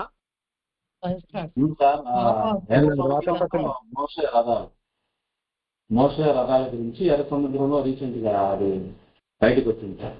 అవునండి, కరెక్ట్. నోవహు ఓడ సార్. నోవహు ఓడ అన్న పేజీనాడు బిలాము గాడిద మాట్లాడింది ఆర్కియాలజీలో వెల్లడైందన్న. Okay okay. ఇంకా ఏమైనా ఉన్నాయా అండి? కుమ్రాన్ గుహలో దొరికిన పత్రాలు సార్. అవునండి అవునండి, కుమ్రాన్ గుహలో దొరికిన పత్రాలు. ఏంటమ్మా? పిరమిడ్స్ ఏమంటారు, ఐగుప్తు యొక్క సమాధులు. ఐగుప్తుల యొక్క సమాధుల యొక్క పిరమిడ్స్ కూడా ఒక ఆధారంగా మనం చూస్తాం. రైట్ అండి. ఇప్పటికీ ఉంది కదా సార్. ఏంటండి? లోతు భార్య ఉప్పు స్తంభం. అవునండి, ఉప్పు స్తంభం. బ్రదర్ చెప్పండి. ఇప్పటికీ ఉంది కదా. యెరూషలేము పట్టణం ఇప్పటికీ ఉంది కదా, అదే చారిత్రక ఆధారం. ఎరికో గోడలు ఆర్కియాలజీ వాళ్ళు ఇంకా తోస్తూనే ఉంటారు. అవునండి, సమాధి తెరవబెడతాం. ఎస్ అండి, యేసుక్రీస్తు వారి సమాధి మనకి ఆర్కియాలజికల్ గా నిరూపితమైనటువంటి. ఓకే, ఇట్లా చాలండి.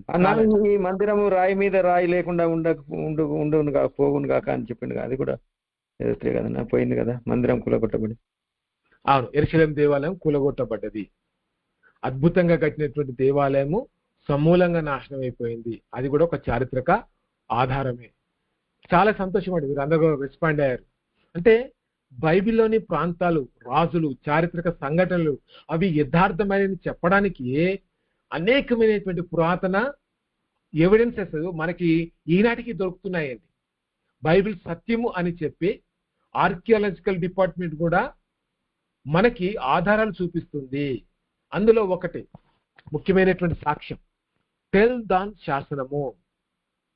క్రీస్తు పూర్వము 9వ శతాబ్దానికి చెందినటువంటి రాతి శాసనంపై ద హౌస్ ఆఫ్ డేవిడ్ అనేటువంటి మాట రాయబడ్డది. అంటే దావీదు యొక్క వంశం యొక్క వివరాలన్నీ కూడా మరి ఆ యొక్క శాసనం పైన రాయబడ్డవి. ఇది దావీదు రాజు చారిత్రక ఉనికిని ధృవీకరించింది. అవును, చరిత్రలో దావీదు అనేటువంటి ఒక రాజు ఉన్నాడు. ఆయన యొక్క రాజవంశం యొక్క స్థితిగతులు ఆ యొక్క శాసనం పైన రాయబడ్డావి అని 9వ శతాబ్దంలో కనుగొనబడడం జరిగింది. అంటే బైబిల్లో రాయబడినటువంటి దావీదు చరిత్రలో కూడా ఉన్నాడు అని చెప్పి పురాతన శాస్త్రము నిరూపించింది. సైరస్ సిలిండర్ అంటే కోరేసు అనేటువంటి రాజు, పారసిక రాజు అయినటువంటి కోరేషు యూదులను చెర నుంచి విడుదల చేసే విధానాన్ని యెషయా గ్రంథం 44:28లో ఈ శాసనము స్పష్టంగా ధృవీకరించింది. 1879లో బాబిలోనియన్ అనేటువంటి ఆ ప్రాంతంలో, అంటే ప్రస్తుతం ఇప్పుడు ఇరాక్ గా పిలువబడుతున్నటువంటి ప్రాంతంలో, ముఖ్యంగా మనం అందరం ఎరిగినటువంటి ప్రాంతం హర్మోజు అనేటువంటి ప్రాంతం, హర్మోజు అనేటువంటి ఆ ప్రాంతంలో అక్కడ మరి కోరేషు రాజు యూదులను విడుదల చేయడానికి మరి ఆయన సిద్ధం చేసినటువంటి ఆ యొక్క మరి శాసనానికి సంబంధించినటువంటి స్పష్టమైనటువంటి ఆధారాలు 1879లో కనుగొనబడడం జరిగింది. అంటే బైబిల్లో రాయబడినటువంటి సంఘటనలు, వ్యక్తులు, ఆ ప్రాంతాలు, ఆ శాసనాలు ఇప్పటికీ చరిత్రలో ఉన్నాయి. బైబిలే చెప్పడం కాదండి, పురాతన శాస్త్రం కూడా దానికి మరి ఆధారంగా దోషరహితమైనటువంటిది బైబిల్ అని చెప్పడానికి ఆధారంగా ఉపయోగపడుతున్నాయి. రెండవది మానోస్క్రిప్ట్ అంటే దేవుడు మనకిచ్చినటువంటి మరి లేఖన ప్రతులు అవి మరి తర్వాత కాలంలో మరి ఒకరి నుంచి ఒకరు దాన్ని మరి చేతి రాతతో రాస్తున్నటువంటి ఆ ప్రతులు కూడా దొరికాయి. రిలయబిలిటీ అంటే ప్రపంచంలో ఏ ఇతర మత గ్రంథాలు మరి పురాతన గ్రంథానికి లేనటువంటి వేలాది హస్తప్రతులు బైబిల్కి ఉన్నాయి. బైబిల్ని మీరు గమనిస్తే పెపెరస్ అనేటువంటి చెట్టు బెరడు పైన రాసేవారు. కాకపోతే అది ఎక్కువ బరువు ఉండేది. రెండవది కొంతకాలం అయిన తర్వాత ఆ చెట్టు బెరడు చెడిపోయేది. కాబట్టి ఏం చేశారంటే బెల్లెం అనేటువంటి లేత జంతువు యొక్క చర్మాన్ని తీసుకొని దానిపైన దేవుని యొక్క వాక్యాన్ని తిరిగి రాసేటువంటి వారు. ఎందుకనంటే ఈ యొక్క లేత జంతువు చర్మం పైన రాస్తే ఎక్కువ కాలం నిల్వ ఉంటుంది, ఎక్కడి నుంచి ఎక్కడికైనా దాన్ని తీసుకుపోవడానికి అవకాశం ఉంటుంది. ఈ యొక్క పెపెరస్ అనేటువంటివి చాలా బరువుతో కూడుకున్నటువంటి ప్రతులు, త్వరగా పాడైపోయేటివి. కాబట్టి ఇట్లా లేఖనాల్ని వాళ్ళు కాపీ చేస్తూ ఉన్నప్పుడు, తిరిగి రాస్తూ ఉన్నప్పుడు దానికి సంబంధించినటువంటి అనేకమైనటువంటి హస్తప్రతులు మనకి దొరికాయి. దానికి సాక్ష్యం మీరు ప్రతుల సంఖ్య, ఆ కాలం కూడా చూడొచ్చు. మనం కొత్త నిబంధనకు సంబంధించిన 5800 కంటే ఎక్కువ గ్రీకు ప్రతులు లభించాయి. ఇవి లండన్ మ్యూజియంలో ఉన్నాయండి చాలా మటుకు. మూల ప్రతులకు లభించిన కాపీలకు మధ్య ఆ కాల వ్యత్యాసం అంటే ఒరిజినల్ గా రాసినటువంటి ప్రతులకి తిరిగి కాపీ చేసినటువంటి ప్రతులకి మధ్య 30 నుంచి 100 సంవత్సరాల కాలం మాత్రమే ఉంది. అంటే వారు రైటింగ్ చేసేటప్పుడు, తిరిగి కాపీ చేసేటప్పుడు, తిరిగి రాసేటప్పుడు ఎక్కువ కాలం పట్టలేదు. అవి పాడైపోతున్నాయి అనుకునే లోపలనే తక్కువ సమయంలోనే తిరిగి వాటిని రాయడం జరిగింది, కాపాడడం జరిగింది. దానికి సంబంధించిన ఆధారాలు కూడా 5800 కంటే ఎక్కువైనటువంటి గ్రీకు ప్రతులు మనకి ఈనాడు దొరుకుతున్నాయి, లభిస్తున్నాయి. మృత సముద్రపు తీర ప్రాంత ప్రతులు ఇవి తెలుసండి మనకి. డెడ్ స్క్రోల్స్ అనేటువంటి 100 సంవత్సరాల క్రీస్తు పూర్వం 100వ కాలంలో ఆనాటి యెషయా ప్రతులు దొరికినప్పుడు, ముఖ్యంగా యెషయా గ్రంథం 14వ అధ్యాయం లేదా 7వ అధ్యాయం యొక్క ఆ ప్రతులు కొన్ని దొరికాయండి. ఒక గొర్రెలు కాసేటువంటి వ్యక్తి ఈ యొక్క మరి మృత సముద్రపు యొక్క తీరంలో తన గొర్రెలని కాస్తున్నప్పుడు అక్కడ ఉన్నటువంటి మరి గుహలలో తన గొర్రె తప్పిపోయినప్పుడు ఆ గొర్రె ఎక్కడుందో తెలుసుకోవడానికి ఆయన ఆ బండను విసిరేటువంటి వాడు. ఆ బండ శబ్దానికి గొర్రె కదిలేది, అక్కడ అతనికి ఆ పశువు కనపడేది. అలా ఒక బండ విసిరినప్పుడు ఒక గుహలో కుండ పలికినటువంటి శబ్దం వచ్చినప్పుడు అతడు ఆ ప్రాంతానికి వెళ్ళి ఆ పలిగినటువంటి ఆ యొక్క కుండను చూస్తున్నప్పుడు దాని లోపల మరి బైబిల్ ప్రతులు అనేటివి కనపడ్డాయి. అవి ఏంటో తెలియక తన ఊరిలోనికి తీసుకొచ్చి చదువుకున్నటువంటి వ్యక్తులకు చూపిస్తే వాటిని ఆయన మరి పరిశోధన కోసం మరి బాగా చదువుకున్నటువంటి వ్యక్తులకు పంపించినప్పుడు ఇవి మరి బైబిల్కు సంబంధించినటువంటి ప్రతులు, యెషయా గ్రంథం 7వ అధ్యాయము, యెషయా గ్రంథం 14వ అధ్యాయానికి సంబంధించిన ప్రతులు అని చెప్పి వారు నిర్ధారణ చేయడం జరిగింది. అంటే 1000 ఏళ్ల తర్వాత తయారు చేసిన ప్రతులతో పోలిస్తే 95% కంటే ఎక్కువ ఖచ్చితమైనటువంటి ఐక్యత ఈ యొక్క ప్రతులలో కనిపిస్తుంది. కాబట్టి ఈ ప్రతులన్నీ కూడా, తిరిగి రాస్తున్నటువంటి ప్రతులన్నీ కూడా ఏం చెప్తున్నాయి అంటే ఒక ఒరిజినల్ అనేది ఉంది, అది దైవ ప్రేరేపితమైనటువంటి ప్రతులు. వాటిని కాపాడడానికి, ఆ వాక్యాన్ని కాపాడడానికి రచయితలు మరి శాస్త్రులు వాళ్ళు ఏం చేసేవారంటే ఆ యొక్క బైబిల్ మాటల్ని తిరిగి మళ్ళీ రాసేటువంటి వారు, నూతనమైనటువంటి ప్రతులపైన ఆ వాక్యాన్ని తిరిగి రాసే అటువంటి వారు. కాబట్టి ఆ ప్రతులు కూడా ఈనాటికి అక్కడక్కడ దొరుకుతున్నట్టుగా మనం చూస్తుంటున్నాం. కాబట్టి చరిత్రలో కూడా పురాతన శాస్త్ర ఆధారంగా కూడా బహిర్గతంగా అంటే అవుట్ సైడ్ లో కూడా బైబిల్ సత్యము అని చెప్పడానికి అనేకమైనటువంటి ఆధారాలు మనం చూస్తుంటున్నాం. ఇక్కడ మూడోది మీరు గమనిస్తే సైంటిఫిక్ అక్యూరెన్సీ, శాస్త్రీయ ఖచ్చితత్వం. శాస్త్రవేత్తలు ఆధునిక కాలంలో కనిపెట్టడానికి మీరు గమనిస్తే 1000 సంవత్సరాల ముందే కొన్ని విజ్ఞాన సత్యాలు బైబిల్లో రాయబడ్డాయి. మనందరికీ తెలిసినటువంటి విషయాలే, వాట్సాప్ లో బాగా ప్రచారంలోకి వచ్చినటువంటి అంశాలు ఇది. ఏంటి ఇందులో ముఖ్యమైనటువంటి సాక్ష్యాలు? శూన్యంలో భూమి ఏ ఆధారం లేక శూన్యంలో ఉంటుంది. చాలా మంది పాతకాలంలో ఏమని నమ్మేవారంటే ఒక ఏనుగు ఈ భూమిని మోస్తుంది అని నమ్మేవారు. కొంతమంది ఏమని నమ్మేవారంటే మరి ఈ యొక్క భూమి మరి శూన్యంలో లేదు, అది మరి దేవుడే దాన్ని మరి ఒక చోట ఉంచాడు అని చాలా మంది నమ్మేటువంటి వారు. భూగోళ ప్రకారంగా భూమి గుండ్రంగా ఉందని సత్యాన్ని బైబిల్ ఏనాడో చెప్పిందండి, ఏనాడో చెప్పింది. మీరు గమనిస్తే యెషయా గ్రంథం 40:22 ఆయన మండలము అంటే ఒక సర్కిల్, గ్లోబ్, ఆయన భూమండలం మీద ఆసీనుడై ఉన్నాడు అంటే గుండ్రంగా ఉన్నటువంటి భూమి పైన దేవుడు ఆయన కూర్చున్నాడు అని యెషయా గ్రంథంలో మనం చూస్తాం. ఏంటి మనం అర్థం చేసుకోవాల్సిందంటే సైంటిఫికల్ గా అక్యూరెన్సీ అనేది బైబిల్కి ఉంది. మీరు ఏ శాస్త్రాన్ని తీసుకున్నా, ఇప్పుడు కనిపిస్తున్నటువంటి ఏ యొక్క సైన్స్ కు సంబంధించినటువంటి సబ్జెక్టులను తీసుకున్నా దానికి బైబిలే మొట్టమొదటి ఆధారం. కాబట్టి క్వారంటైన్ గురించినటువంటి విషయాలు కూడా మొన్న మనకి కరోనా వైరస్ అనేది వచ్చింది.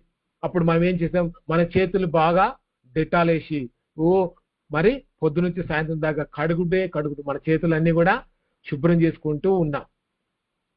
మీరు గమనిస్తే మరి వ్యాధి వచ్చినటువంటి వ్యక్తులని మరి వేరుగా ఉంచాలి అనేటువంటి నియమము లేవియా కాండంలోనే దేవుడు మరి చెప్పాడండి. 13:40 ఒకవేళ అంటువ్యాధి వస్తే ఆ వ్యక్తిని ఏం చేయాలంటే వేరుగా ఉంచాలి. ఆ క్వారంటైన్ అనేటువంటి పద్ధతి బైబిల్లో లేవియా కాండంలోనే దేవుడు ఇచ్చాడండి. మనం ఇప్పుడేదో ఈ క్వారంటైన్ అనేటువంటి పద్ధతి కొత్తగా వచ్చిందని చెప్పి అనుకుంటాం, కానీ సైంటిఫికల్ గా బైబిల్ ఏనాడో చెప్పేసింది. కాబట్టి ఇలాంటి వచనాలు, ఆధారాలు, సాక్ష్యాలు అనేకం ఉన్నాయండి బైబిల్లో. దీని సారాంశం ఏంటంటే పురాతన శాస్త్రంలో బైబిలు చరిత్ర నిజమని, హస్తప్రతులు అంటే చేతితో రాసినటువంటి బైబిల్ ప్రతులు అవి మారలేదని, విజ్ఞాన శాస్త్రం దానిలోని ముందస్తు జ్ఞానాన్ని బాహ్యంగా ధృవీకరిస్తున్నాయి. విజ్ఞాన శాస్త్రాన్ని గురించి బైబిల్ మాట్లాడింది. దేవుని యొక్క వాక్యం తిరిగి రాస్తున్నారు అనే దాని గురించి కూడా బైబిల్ మాట్లాడింది. పురాతన శాస్త్రంలో కూడా ఆర్కియాలజికల్ ఎవిడెన్స్ కూడా బైబిల్ కలిగి ఉంది. అంటే అవుట్ సైడ్ బైబిల్ వెలుపల కూడా బైబిల్ సత్యము అని చెప్పడానికి విజ్ఞాన శాస్త్రము, పురాతన శాస్త్రము మరి హస్తప్రతులు మనకి ఆధారంగా ఉన్నాయి. కాబట్టి బైబిల్లో దోషము లేదు, బైబిల్ వాస్తవమైంది. ఎవరైనా చెప్తారా అండి? ఇంకా ఇవి కాకుండా బైబిల్ మరి సత్యమైంది అని చెప్పడానికి ఏదైనా సైంటిఫికల్ ఎవిడెన్స్?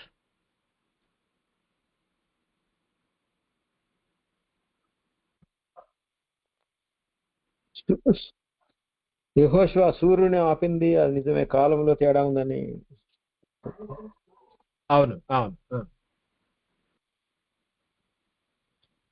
ఇంకా ప్రాణం రక్తంలో ఉంది అనేది ఎస్ అండి, అవును. ఆది కాండంలో మనం గమనిస్తాం. సార్ ప్రైజ్ సార్ స్టార్టింగ్ లోనే అనస్థీషియా సార్ మత్తు మందు. ఎస్ ఆదాము జీవితంలో, అవునండి, అనస్థీషియా. ఓకే, గాఢ నిద్రను కలగజేసి అనే దాన్ని పరిశోధన చేసి మనకి అనస్థీషియా అనే దాన్ని మనం మోషేను జమ్ము పెట్టెలు పెట్టి కీలు పూసినప్పుడు అది చదివి సైంటిస్ట్ సారును కనుగొన్నాడు. అవునండి. బైబిల్లో నక్షత్రం పేరు రాయబడింది, భూమిని వేలాడదీసినని ఉంది. అవును, నేను అవి ఇక్కడ చెప్పాను కదండి, అవి కాకుండా ఇంకేదైనా కొత్తగా. సార్ ప్రైజ్ లార్డ్ సార్, యోనా గారు 3 రోజులు చేప కడుపులో ఉన్నారు అని అన్నది ఈ మధ్య ఒక 2-3 ఇయర్స్ క్రితం ఇంకొక అతను ఎవరో చేప కడుపులో అలా పెద్ద తిమింగలం కడుపులో ఉండి మళ్ళీ బయటకు వచ్చాక అది యోనా గారిది నిజమని చెప్పి దాని మీద కొన్ని ఆర్టికల్స్ ప్రూవ్ చేశారు. అవునండి. అలాగే మరి యేసుక్రీస్తు ప్రభు వారు గెత్సెమనే తోటలో ఆయన రక్తము చెమట రక్త బిందువులు ఆయన అన్నది కూడా సైంటిఫికల్ గా మెడికల్ గా ప్రూవ్ అయిందని చెప్పి చెప్పారు. అవును, మనం హెర్మెటిక్స్ లో చూసాం కదండి అది. అవును, కరెక్టే. ఓవర్ స్ట్రెస్ కి గురైందండి. అన్న మహాకాశం అందరం ఆకాశమే అనుకుంటాం కదా చూసేది, కానీ ఇంకా మహాకాశం ఉందని నీకు కూడా బైబిల్ ద్వారా తెలిసిందండి. అవునండి, అవును అవును.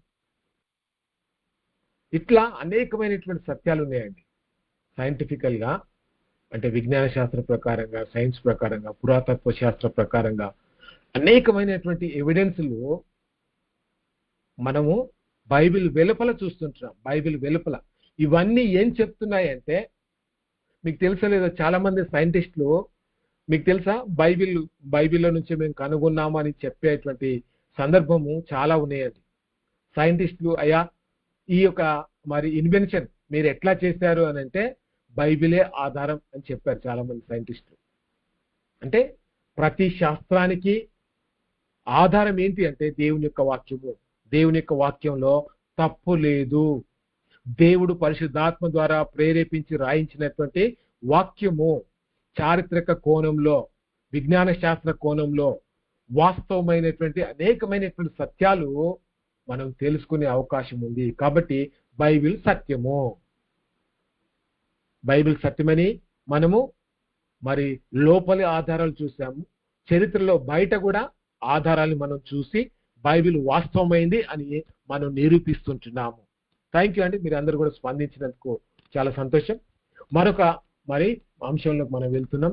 బైబిల్ యొక్క అంతిమ అధికారం. బైబిల్కి ఏమైనా అధికారం ఉందా అండి? బైబిల్కి ఏమైనా అధికారం ఉందా? అయ్యా అన్మ్యూట్ చేసుకొని మాట్లాడండి. శిక్షించే రక్షించే అధికారం ఉందండి బైబిల్కి, తీర్పు ద్వారా. అవును, ఓకే ఓకే. ఇంకా తప్పుని ఖండిస్తుంది, ప్రైజ్ లార్డ్ నాగమణి. తప్పును ఖండిస్తుంది. అవును,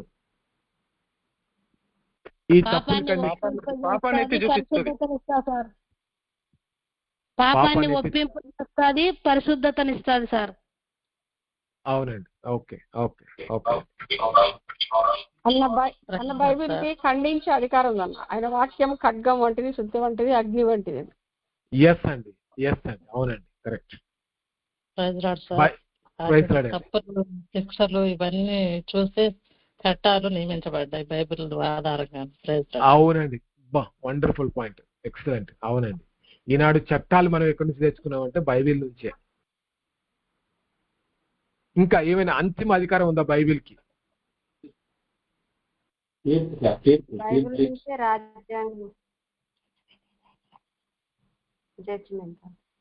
ఏంటమ్మా? తీర్పు తీర్చడం. అవును,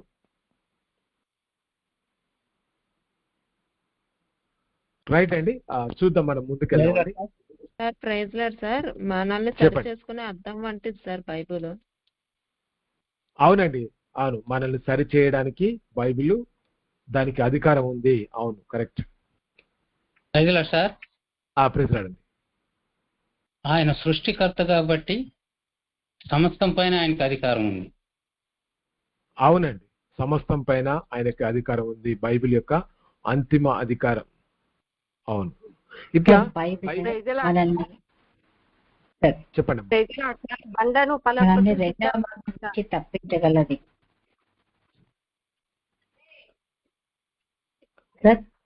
మణిమాల గారు చెప్పండి. రెండవ మరణం నుంచి తప్పించగల అధికారం బైబిల్. రెండవ మరణం నుంచి తప్పించగలదు. ఓకే ఓకే అండి, ఓకే. బండెను పలగొట్టు సుత్తె వంటిది. Okay okay. రైట్ అండి, మీరు అందరు కూడా స్పందిస్తున్నారు, చాలా సంతోషం. మన అంతం ఎలా ఉంటుంది చూపెడుతుంది. ఓ గుడ్, మన అంతం ఎలా ఉంటుందో ముందే చూపిస్తుంది. రైట్ అండి, రైట్ అండి. ఇదంతా కూడా బైబిల్కి ఉన్నటువంటి అంతిమమైనటువంటి అధికారం. చూద్దామండి బైబిల్లో ఎలాంటి అధికారం బైబిల్ కలిగి ఉంటున్నది మనం చూద్దామండి. ముందుకెళ్దామండి, సమయం తక్కువగా ఉంటుంది. దేవుని స్వభావాన్ని గురించి మనం చూస్తే, అంటే క్యారెక్టర్ ఆఫ్ గాడ్ గురించి మనం చూస్తే, బైబిల్ అధికారం అనేది దానిని ఇచ్చిన దేవుని స్వభావం మీద ఆధారపడి ఉంటుంది. దేవుడు సత్యవంతుడు. బైబిల్ ప్రకారంగా దేవుడు అబద్ధమాడలేడు. ఆయన పరిపూర్ణమైనటువంటి వాడు, మార్పు లేనటువంటి వాడు. ఇది దేవుని యొక్క స్వభావం, ఆయన యొక్క క్యారెక్టర్. అటువంటి దేవుడు ఏం చేశాడంటే తన నోటి నుంచి వచ్చినటువంటి ప్రతి మాట సంపూర్ణమైంది, నమ్మదగింది. దేవుని స్వభావమే ఆయన మాటలకు మరి చివరి అధికారాన్ని ఇస్తుంది. బైబిల్లో ఉన్నటువంటి ప్రతి మాటలో దేవుని యొక్క స్వభావం కనపడుతుంది. దేవుని యొక్క స్వభావము కనపడుతుంది.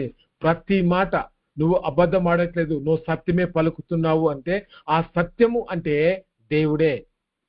అంటే మనం మాట్లాడేటువంటి ప్రతి మాటలో ఏముందయ్యా అంటే దేవుని యొక్క క్యారెక్టర్, దేవుని యొక్క స్వభావము మనం చూస్తున్నాం. దేవుడు అబద్ధం ఆడినటువంటి వాడు కాబట్టి బైబిల్ కూడా సత్యాన్నే మాట్లాడుతుంది. ఎందుకంటే దేవుని యొక్క నోటి నుంచి వచ్చినటువంటి మాట బైబిల్ కాబట్టి, ఆయన స్వభావాన్ని చెప్తుంది కాబట్టి అబద్ధము లేదు బైబిల్లో. రెండవది క్రీస్తు యొక్క మాదిరి, క్రైస్ట్ ఎగ్జాంపుల్. యేసుక్రీస్తు స్వయంగా లేఖనాలకు లేదా బైబిల్కి ఇచ్చు ప్రాధాన్యత మరియు గౌరవము దేనికి ప్రత్యక్షమైనటువంటి సాక్ష్యం. యేసుక్రీస్తు ప్రభువారే లేఖనాలని ప్రాధాన్యత ఇచ్చాడు. లేఖనాల్ని వాడడం బైబిల్లో మీరు గమనిస్తే మత్తయి సువార్త 4వ అధ్యాయం అంతా కూడా ఏంటి అంటే యేసు ప్రభువారు 40 దినాలు ఉపవాసం ఉన్న తర్వాత వచ్చినటువంటి శోధన. యేసు ప్రభువారు ఎట్లా ఎదుర్కొన్నాడు? ఆయన మరి సాతాను శోధించినప్పుడు రాయబడి ఉన్న అని దేవుని యొక్క వాక్యము ఎత్తి చూపిస్తూ అపవాదిని ఆయన జయించాడు. లేఖనాన్ని ఆధారం చేసుకొని అపవాదిని ఆయన జయించాడు. యేసు రాయబడి ఉన్నది అని దేవుని వాక్యంతోనే మరి అపవాదిని ఆయన జయించాడు. అంటే యేసు ప్రభువారే మనకు మాదిరి.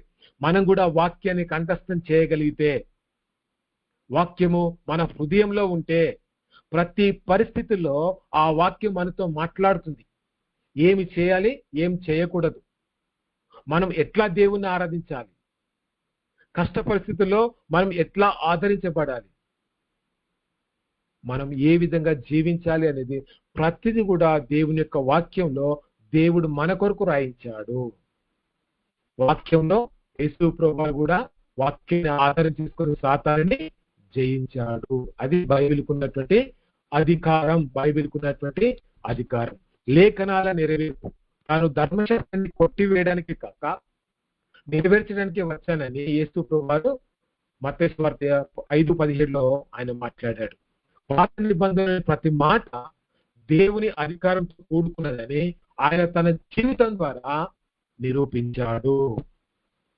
అంటే పాత నిబంధనలో ఉన్నటువంటి వచనాలు ఆయన నెరవేర్చడానికే వచ్చాను అని చెప్పి తన జీవితం ద్వారా ఆయన దాన్ని నిరూపించాడు. అంటే యేసుక్రీస్తు ప్రభువారు పాత నిబంధన లేఖనాన్ని ఆయన ఒప్పుకున్నాడు. ఆ పాత నిబంధన లేఖనాలకు ఉన్నటువంటి అధికారాన్ని ఆయన అంగీకరించి వాటిని నెరవేర్చాడు. కాబట్టి యేసుక్రీస్తు ప్రభువారే మనకు ఒక మంచి మాదిరి. మూడవది పరిశుద్ధాత్మ ఆంతరంగ సాక్ష్యం, internal testimony of the holy spirit. ఏంటి?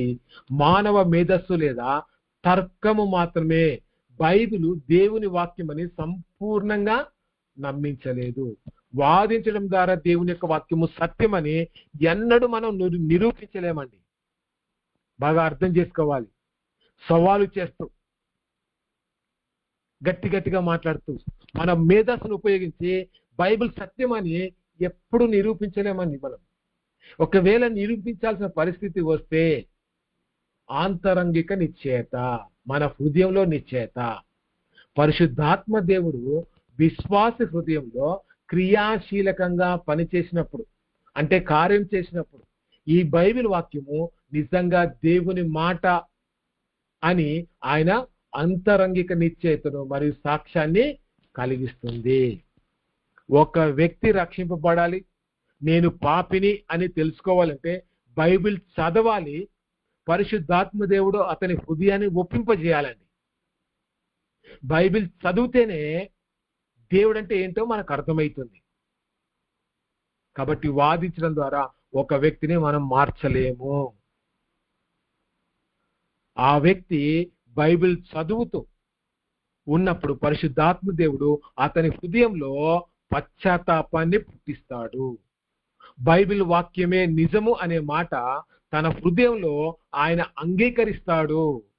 అది పరిశుద్ధాత్మ దేవుడు చేసే కార్యం. మనం వాక్యం చెప్తే వాళ్ళు రక్షింపాడు కాదండి. మన మేధస్సు మన జ్ఞానం పనికిరాదు. వాక్యం ఉన్నదన్నట్టుగా మనం చెప్తాం, సువార్త చెప్తాం, కానీ అతని మనసు ఒప్పింపబడాలి అంటే, తాను పాపిని అని చెప్పి తాను గ్రహించాలి, దేవుని దగ్గరికి రావాలి అంటే పరిశుద్ధాత్మ దేవుడు అతని హృదయంలో కార్యము చేయాలి. కాబట్టి పరిశుద్ధాత్మ మన హృదయంలో చేసేటువంటి కార్యమే ఒక ఆధారం. ఆత్మీయ వివేచన ఏంటి? సహజ మానవునికి ఆత్మ విషయాలు వెర్రితనంగా కనిపిస్తాయి, కానీ పరిశుద్ధాత్మ ద్వారా ఆ వాక్యంలోని సత్యము మరియు అధికారము గ్రహింపులోనికి వస్తుంది. చూడండి, అంటే మనమేమో సహజమైనటువంటి మానవునిగా మనం ఉంటున్నాం. ఆత్మ సంబంధమైనటువంటి విషయాలు మనకు అర్థం కావు. ఆత్మ సంబంధమైనటువంటి విషయాలంటే దేవునికి సంబంధించినటువంటి విషయాలలో ఎందుకు మనం ఒకరినొకరు క్షమించుకోవాలి, లోకం ఏమంటుందంటే పగ తీర్చుకోవాలి అని మాట్లాడుతుంది. యేసు ప్రభువారు ఏం చెప్పాడు? నిన్ను వలె నీ పొరుగువాన్ని ప్రేమించు అన్నాడు. క్షమాపణ కలిగి ఉండాలని ఆయన చెప్పాడు. ఆత్మ సంబంధమైనటువంటి ఈ యొక్క మార్పు, ఈ యొక్క విషయాలు లోకంలో ఉన్నటువంటి వారికి అరే వీడికి చాతగాక, పగ తీర్చుకోవడం తెలియక, శక్తి లేక ఒట్టిగా వాళ్ళని క్షమిస్తున్నాడు అని అనుకుంటారు. కానీ బైబిల్ ఏం చెప్తుంది అంటే ఆత్మ సంబంధమైనటువంటి విషయాల మీద మనకి సరైనటువంటి గ్రహింపుని ఇస్తుంది. పరిశుద్ధాత్మ ద్వారానే ఆ వాక్యంలో ఉన్నటువంటి సత్యం. ఎందుకు మనం అబద్ధమాడద్దు? అది దేవునిలో ఆ స్వభావం లేదు. కాబట్టి ఆయన పిల్లలుగా మనం కూడా అబద్ధమాడద్దు. ఆ గ్రహింపు మనం కలిగి అబద్ధమాడకుండా మనం ఉంటాం. ఆ అధికారం అనేది పరిశుద్ధాత్మ దేవుడు మన హృదయంలో జరిగించేటువంటి కార్యం అండి. అంటే మన హృదయానికి అధికారిగా పరిశుద్ధాత్మ దేవుడు ఏం చేస్తాడంటే మన హృదయాన్ని మారుస్తాడండి. ఆత్మ సంబంధమైనటువంటి విషయాల్లో మనం క్రమశిక్షణ కలిగి బ్రతకడానికి పరిశుద్ధాత్మ దేవుడు మన హృదయంలో మార్పుని ఇస్తాడు, ఆత్మ వివేచన ఇస్తాడు. కాబట్టి పరిశుద్ధాత్మ దేవుడు మన హృదయంలో కార్యం చేసినప్పుడు బైబిల్కి అధికారం ఉంది అనే విషయాన్ని మనం అర్థం చేసుకుంటాం. నేను చాలా మంది చూశానండి, తాగుబోతులు, హంతకులు, లేదా మరి అనేకమైనటువంటి పోలీస్ కేసులలో ఉన్నటువంటి వ్యక్తులు అద్భుత రీతిగా ఒక 2-3 సంవత్సరాల తర్వాత తెల్ల బట్టలు వేసుకొని బైబిల్ పట్టుకొని వాక్యం అద్భుతంగా బోధిస్తున్నటువంటి వ్యక్తులు నేను చూశాను. నేను ఒక చిన్న సాక్ష్యం చెప్తా అండి. నాకు వాక్యం నేర్పించినటువంటి వ్యక్తి, థియాలజీ నేర్పించినటువంటి వ్యక్తి, ఆయన మరి నక్సలైట్లలో చాలా ఉన్నతమైనటువంటి పదవిలో ఉన్నటువంటి వ్యక్తి. తల్లిదండ్రుల విషయంలో పట్టించుకోడు. 40 సంవత్సరాలు మరి వారితో పాటు పనిచేసి అనుకోకుండా ఒక ఎన్కౌంటర్ సమయంలో ఆయన పరిగెత్తుతూ కింద పడినప్పుడు ఆయన కాలు విరిగిపోయిందండి. అక్కడ ఉన్నటువంటి ఆయనకు సంబంధించిన వాళ్ళందరూ కూడా అక్కడనే ఆ పరిస్థితుల్లో, కష్ట పరిస్థితుల్లో ఆయనను వదిలిపెట్టి వారందరూ కూడా ఎక్కడో పారిపోయారండి. పారిపోతే ఆయన పరిస్థితి ఏంటంటే కనీసం లేచి నిలబడలేనటువంటి స్థితి. అరే నేను 40 సంవత్సరాలు వీళ్ళ కోసం పనిచేశాను, నన్ను వీళ్ళు కాపాడట్లేదే అనేటువంటి ఒక బాధ ఆయనకి గొప్ప మార్పునిచ్చింది. ఆ తర్వాత ఆయన మరి పోలీసులకు దొరకడం, లొంగిపోవడం, ఆ తర్వాత ఆయన వైద్యం కోసం హాస్పిటల్కి వెళ్తే బాబు నీకు పెరాలసిస్ వచ్చింది, నువ్వు ఒక వైపు అంతా కూడా నీకు పక్షవాతం వచ్చే అవకాశం ఉంది, కాబట్టి నువ్వు నడవలేవు అని చెప్పారు. తల్లిదండ్రులు విశ్వాసులు ఏడ్చుకుంటూ ప్రార్థన చేశారు. వారు రోజు మరి ప్రార్థనకు వెళ్ళేటువంటి అలవాటు ఉన్నటువంటి మంచి ఆత్మీయ కుటుంబం. ఈతడేమో దేవుడు లేడని చెప్పి నమ్మేటువంటి మనస్తత్వం. కానీ కుమారుని యొక్క స్థితి తెలిసినప్పుడు తల్లిదండ్రులు వెళ్ళి తెచ్చుకున్నారు. అతని కోసం రోజు ప్రార్థన చేస్తా ఉన్నారు. కొన్ని రోజులకి అతనికి ఒక ఆలోచన వచ్చింది, తల్లిదండ్రులతో పాటు గుడికి వెళ్ళాలి. ఎందుకంటే నేను నమ్మినటువంటి ప్రజలు నన్ను మోసం చేశారు, ఆ సిద్ధాంతం నన్ను కాపాడలేకపోయింది అనుకొని హెబ్రోను చర్చికి వెళ్ళి అక్కడ మొదటిసారి భక్సింగ్ గారి యొక్క వాక్యాన్ని విన్నాడు. తన హృదయాన్ని మార్చుకున్నాడు, వాక్యం చదవడం ప్రారంభించాడు. నెమ్మది నెమ్మదిగా అతనిలో మార్పు వచ్చింది. దేవుడు ఉన్నాడని చెప్పి తెలుసుకున్నాడు. తన ఆరోగ్యం బాగుపడింది. పక్షవాతం నుంచి ఆయన విడుదల పొందాడు. ఆరోగ్యంగా ఆయన బ్రతుకుతున్నాడు. మంచి వివాహం, మంచి ఉన్నతమైనటువంటి స్థితి దేవుడిచ్చాడు.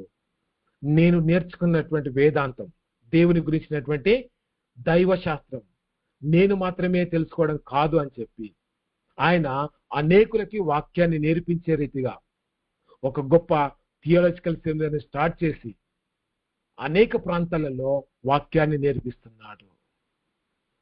ఆయన ఏం చెప్తాడంటే, దేవుని యొక్క వాక్యమే నన్ను మార్చింది. వాక్యానికి ఆ అధికారం ఉందండి. వాక్యము మానవుని యొక్క హృదయాన్ని పరిశోధిస్తుంది. కాబట్టి దేవుని యొక్క వాక్యాన్ని మనం చదువుతున్నప్పుడు పరిశుద్ధాత్మ దేవుడు మన జీవితాల్ని మార్చేవాడు అనే విషయాన్ని మనం అర్థం చేసుకోవాలి. అందుకు మన అంతరంగ జీవితమే సాక్ష్యం. 4వది, విశ్వాస జీవితంలో దైవ వాక్యం యొక్క స్థానం. అయ్యా ఎవరైనా అన్మ్యూట్ చేసుకొని మాట్లాడతారా? మరి మనం విశ్వాస జీవితంలో వాక్యము మనకి ఏ రీతిగా ఉపయోగపడుతుంది? వాక్యము మనకి ఎట్లా అనుదిన జీవితంలో సహాయం చేస్తుంది? మన త్రోవకు దీపంగా, మనకు దీపం అంటే మార్గాన్ని చూస్తుంది, మన ఆత్మకు వెలుగుగా. అవును, మన ఆత్మకి వెలుగు అంటే మనం ఎట్లా జీవించాలో, ఎట్లా ఆరాధించాలో చెప్తుంది. అవునండి. ఇంకా బలహీన సమయంలో బలపరుస్తుంది. బలహీన సమయంలో బలపరుస్తుంది. ఇంకా ధైర్యం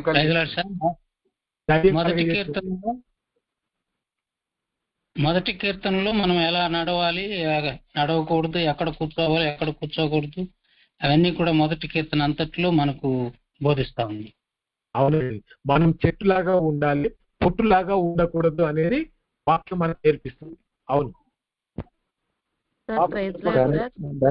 వాక్యమే ఆత్మకు ఆహారమే అన్నది కదా సార్. వాక్యమే ఆత్మకు ఆహారం. అవునండి, వాక్యం చదివితేనే మనం ఆత్మీయంగా జీవిస్తాం, బలపరుస్తుంది, ఆదరిస్తుంది సార్. బలపరుస్తుంది, ఆదరిస్తుంది. అవునండి. పాదములకు దీపము, త్రోవలకు వెలుగుగా. అవునండి, త్రోవకి వెలుగు, బ్రతికింపజేస్తుంది. నీ వాక్యమే నన్ను అవునండి. 119.05. అవునండి, అవునండి. ఆత్మీయంగా ఎలా జీవించాలో, సంఘంలో సమాజంలో ఎలా బ్రతకాలో వాక్యం నేర్పుతుందని తిమోతికి పౌలు చెప్తున్నాడన్న, మనకు కూడా అది చెప్తున్నాడు. అవునండి, అవునండి. పౌలు మరి తిమోతికి హెచ్చరిక రూపంగా ఇస్తాడు. అవును, కరెక్ట్. జుంటి తేనె దారాల కన్నా మధురములు. అవునండి. పాపము చేయకుండా నిరోధిస్తుంది. పాపము చేయకుండా నిరోధిస్తుంది. వాక్యం మనల్ని ధైర్యపరిచేదిగా ఉంటుంది సార్. అవునండి, ధైర్యపరుస్తుంది, మాట్లాడుతుంది, హెచ్చరిస్తుంది, ఆదరిస్తుంది. అవునండి, వాక్యం మనతో మాట్లాడుతుందండి. సత్య మార్గంలో నడిపిస్తుంది, సత్య మార్గంలో నడవడానికి సహాయం చేస్తుంది. ఎట్లా నడవాలో నేర్పిస్తుంది, మనకి తెలియజేస్తుంది. వాక్యం చంద్రశేఖర్ గారు, ఓర్పు సహనం మనకు కలిగిస్తుంది సార్. వాక్యం ఓర్పు సహనాన్ని మనకు కలిగిస్తుంది. అవునండి. చెప్పలేని ఇందాక ఎవరో దుఃఖం నెమ్మదినిస్తుందన్నా. పాపం చేయకుండా నిరోధిస్తుందన్నారు. నిరోధించదు, హెచ్చరిస్తుంది. వాక్యం ఎప్పుడైనా వాక్యం హెచ్చరిస్తుంది తప్ప ఎవరిని ఎక్కడ నిరోధించదు. అడ్డం లేదు కాబట్టి హెచ్చరికలు జారీ చేస్తుంది. దాన్ని బట్టి మనం నడవాలి. అదే అదే దేవుని వాక్యం సహాయం చేస్తుంది. వాక్యం లేకపోతే అపవాదులు ఎదుర్కోలేము సార్. వాక్యం లేకపోతే అపవాదం ఎదుర్కోలేము. Okay, praise lord sir. మన నిజ జీవితంలో ప్రతిరోజు ప్రతి విషయంలో కూడా దైవవాక్యంతోనే ముడిపడి ఉంటుంది కదా. అనుదిన జీవితంలో దైవవాక్యం ముడిపడి ఉంది. అవును అన్న, ఈ లోకంలో బతికే తీరు కాకుండా పరలోకంలో ఎలా ఉంటాం అనేది కూడా చెప్తున్నాడు. అవునండి, మనం ఎట్లా ఉండబోతున్నాం అనేది కూడా బైబిల్ స్పష్టంగా చెప్తుంది. అది మనకు నిరీక్షణ ఇస్తుంది. ప్రైజ్ లార్డ్ అన్న. ప్రైజ్లాడమ్మా. ఇతరులతోనూ మరి అంటే మన జీవన విధానంలో తల్లిదండ్రులతోనూ ఇతరులతోనూ తన తోటి వారితోనూ ఏ విధంగా నడుచుకోవాలో కూడా నేర్పిస్తుంది. అవునండి, తల్లిని ఎట్లా సన్మానించాలి, తండ్రిని ఎట్లా ప్రేమించాలి అని కూడా స్పష్టంగా తెలియజేస్తుంది. అవునండి, అవునండి, ఎందువల్ల నీ పొరుగు అని అంటే అయిపోతుంది. అవును అవును అవును. ఇట్లా అనేకమైనటువంటి విషయాలు అనుదిన జీవితంలో మనం ముందుకెళ్దామండి. సమయం తక్కువగా ఉంది. విశ్వాస జీవితంలో వారికి వాక్యమే ద్వారానే రక్షణ వస్తుంది. అవును, మన రక్షణకు ఆధారమే వాక్యం. అవునండి, చాలా సంతోషం, మీరందరూ కూడా రెస్పాండ్ అయ్యారు. మనం ముందుకెళ్దామండి. విశ్వాస జీవితంలో దేవుని యొక్క వాక్యం యొక్క ప్రత్యేక స్థానం ఏంటి అనేది మనం చూద్దాం. భౌతిక శరీరానికి ఆహారం ఎంత అవసరమో విశ్వాసి ఆత్మకు దైవ వాక్యము అంతకంటే ముఖ్యమైంది. అమ్మా, నేను మిమ్మల్ని అడుగుతున్నా, ఈ రోజు మీరందరూ కూడా బైబిల్ చదివారా? థ్యాంక్ యూ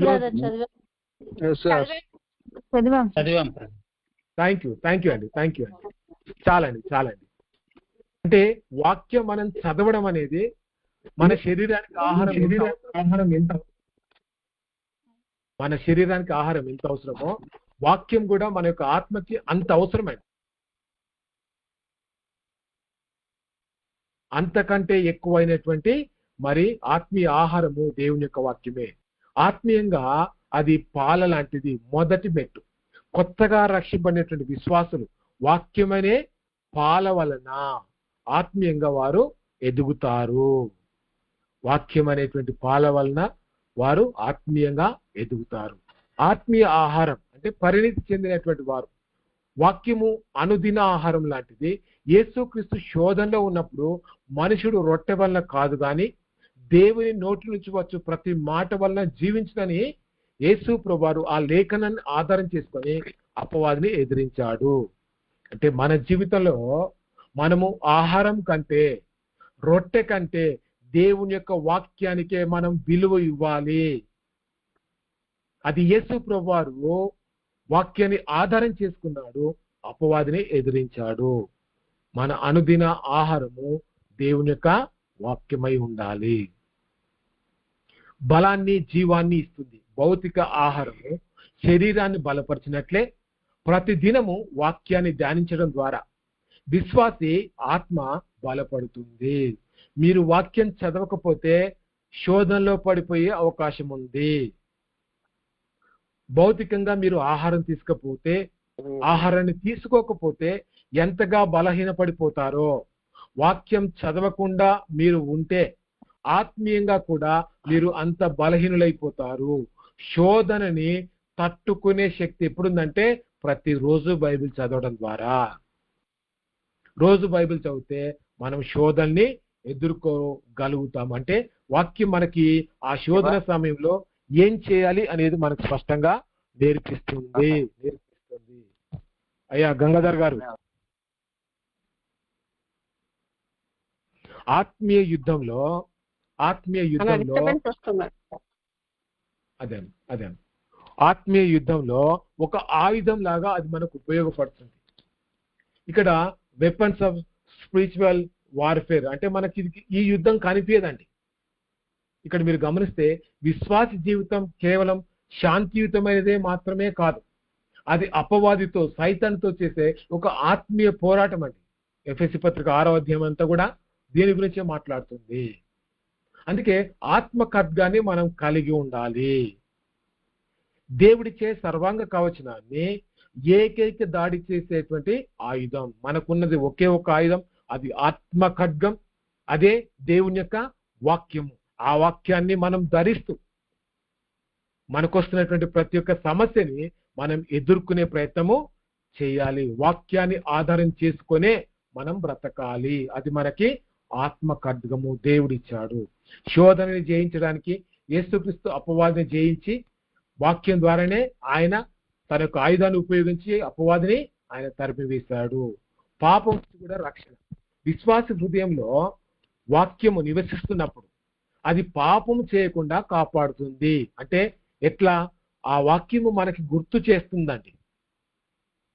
మన జీవితంలో పాపం చేయాల్సిన పరిస్థితి వచ్చినప్పుడు నీ ఎదుట నేను పాపము చేయకున్నట్లు నా హృదయంలో నీ వాక్యం ఉంచుకొని ఉన్నాను అంటే దాని అర్థం ఏంటంటే, వాక్యం మన హృదయంలో ఉంటే పాపం చేయాల్సిన పరిస్థితి వచ్చినప్పుడు, అలాంటి శోధనకరమైన పరిస్థితులు మనం ఉన్నప్పుడు వాక్యం వెంటనే మనకు గుర్తు చేస్తుంది, పాపం చేయొద్దు, దేవుని శిక్ష ఉంది, పాపం చేస్తే ఆత్మీయంగా నువ్వు దేవునికి దూరమయ్యే అవకాశం ఉంది అని ఖచ్చితమైనటువంటి హెచ్చరిక దేవుని యొక్క వాక్యము మన హృదయానికి ఇస్తుందండి. మన హృదయానికి హెచ్చరిక ఇచ్చినప్పుడు మన మనస్సాక్షిని బట్టి మనము పాపము చేయకుండా ఆగిపోతాము. కాబట్టి పాపం నుంచి దేవుని యొక్క వాక్యము మనల్ని రక్షిస్తుంది. థ్యాంక్ యూ అండి. ఇంతవరకు లేఖన శాస్త్రం 2వ భాగం అనేటువంటి అంశాన్ని మనం విన్నాం. ఇంతటితో లేఖన శాస్త్రాన్ని మనం పూర్తి చేసుకున్నాము.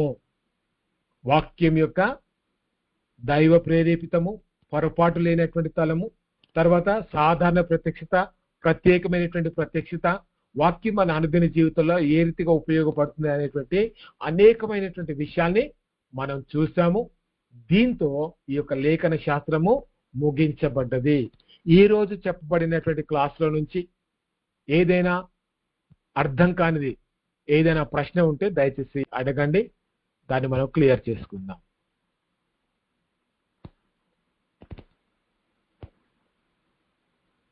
ఉందా అండి ఏదైనా ప్రశ్న?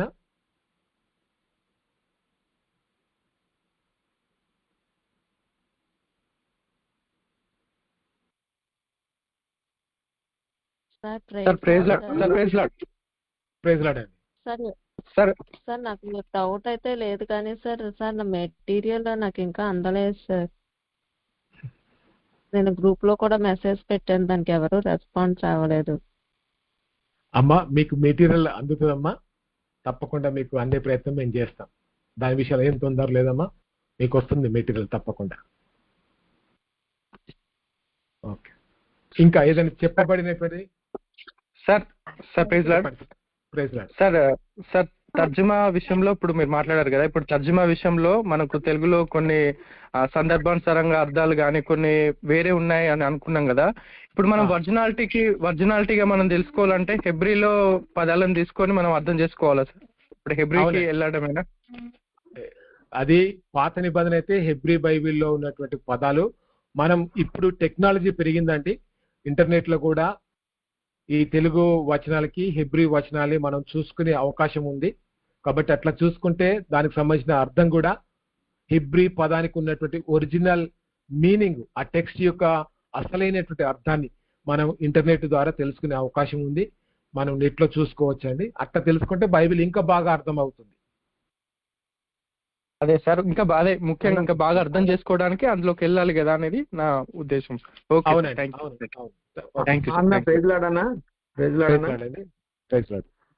అన్న, ఇశ్రాయేలీలు ఈ బైబిల్ ను కోడింగ్ చేసి చాలా రహస్యాలు కనిపెట్టారంటున్నారన్న, అది నిజమన్నా?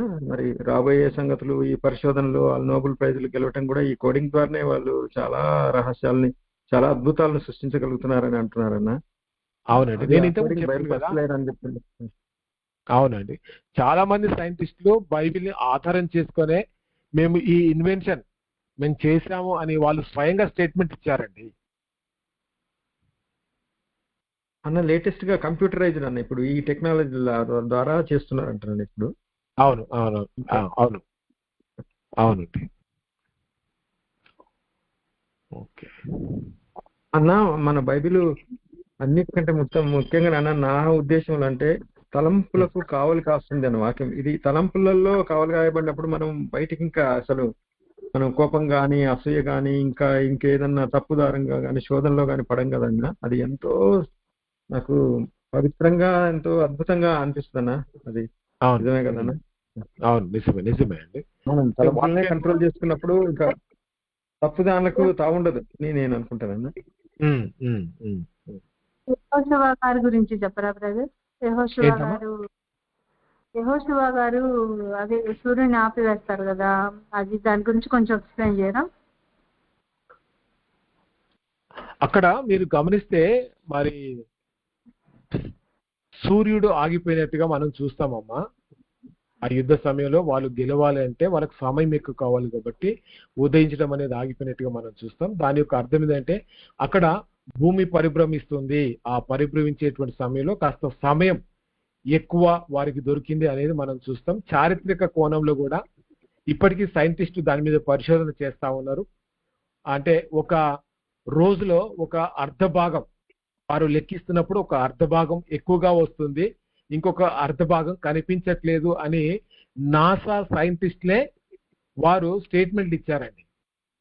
వాళ్ళు ఏం ఒప్పుకుంటారంటే ఇది యెహోషువ కాలంలో ఉన్నటువంటి మరి ఆ సమయమే అయి ఉంటది, ఆ కనబడినటువంటి అర్ధ దినం అది యెహోషువ గ్రంథంలో ఉన్నటువంటి కాలమే అయి ఉండొచ్చు అని వారు సైంటిఫికల్ గా కూడా స్టేట్మెంట్ ఇవ్వడం అనేది జరిగిందండి.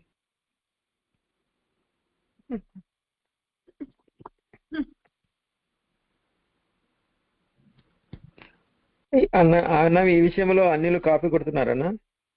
ఈ కురుక్షేత్ర యుద్ధం జరుగుతున్నప్పుడు అంట సూర్యాస్తమం కాకుండా అభిమన్యుడంట సూర్యునికి చక్రం అడ్డం పెట్టాడట, అప్పుడు చీకటి కాకుండా అయింది, ఇంకా యుద్ధం కొనసాగిందని అంటారన్న. ఇలా ఈ సంఘటనే వాళ్ళు కాపీ కొట్టినట్టు అనిపిస్తుంది. మనం వాటి గురించి మాట్లాడుకోవద్దండి, చెప్పబడినటువంటి టాపిక్ గురించి మనం మాట్లాడుకుందాం ప్లీజ్. అది ఎక్కడికో దాడిపోతున్నది, కాంటాక్ట్ దాటిపోతుంది. దయ గురించి మనకు అవసరం లేదు, చెప్పిన వచ్చిన సరిపోతే. రైట్, ఇంకేమైనా ప్రశ్నలు ఉన్నాయా? సమయం అవుతుంది కాబట్టి సమయాన్ని బట్టి ముందుకు వెళ్దాం మరి.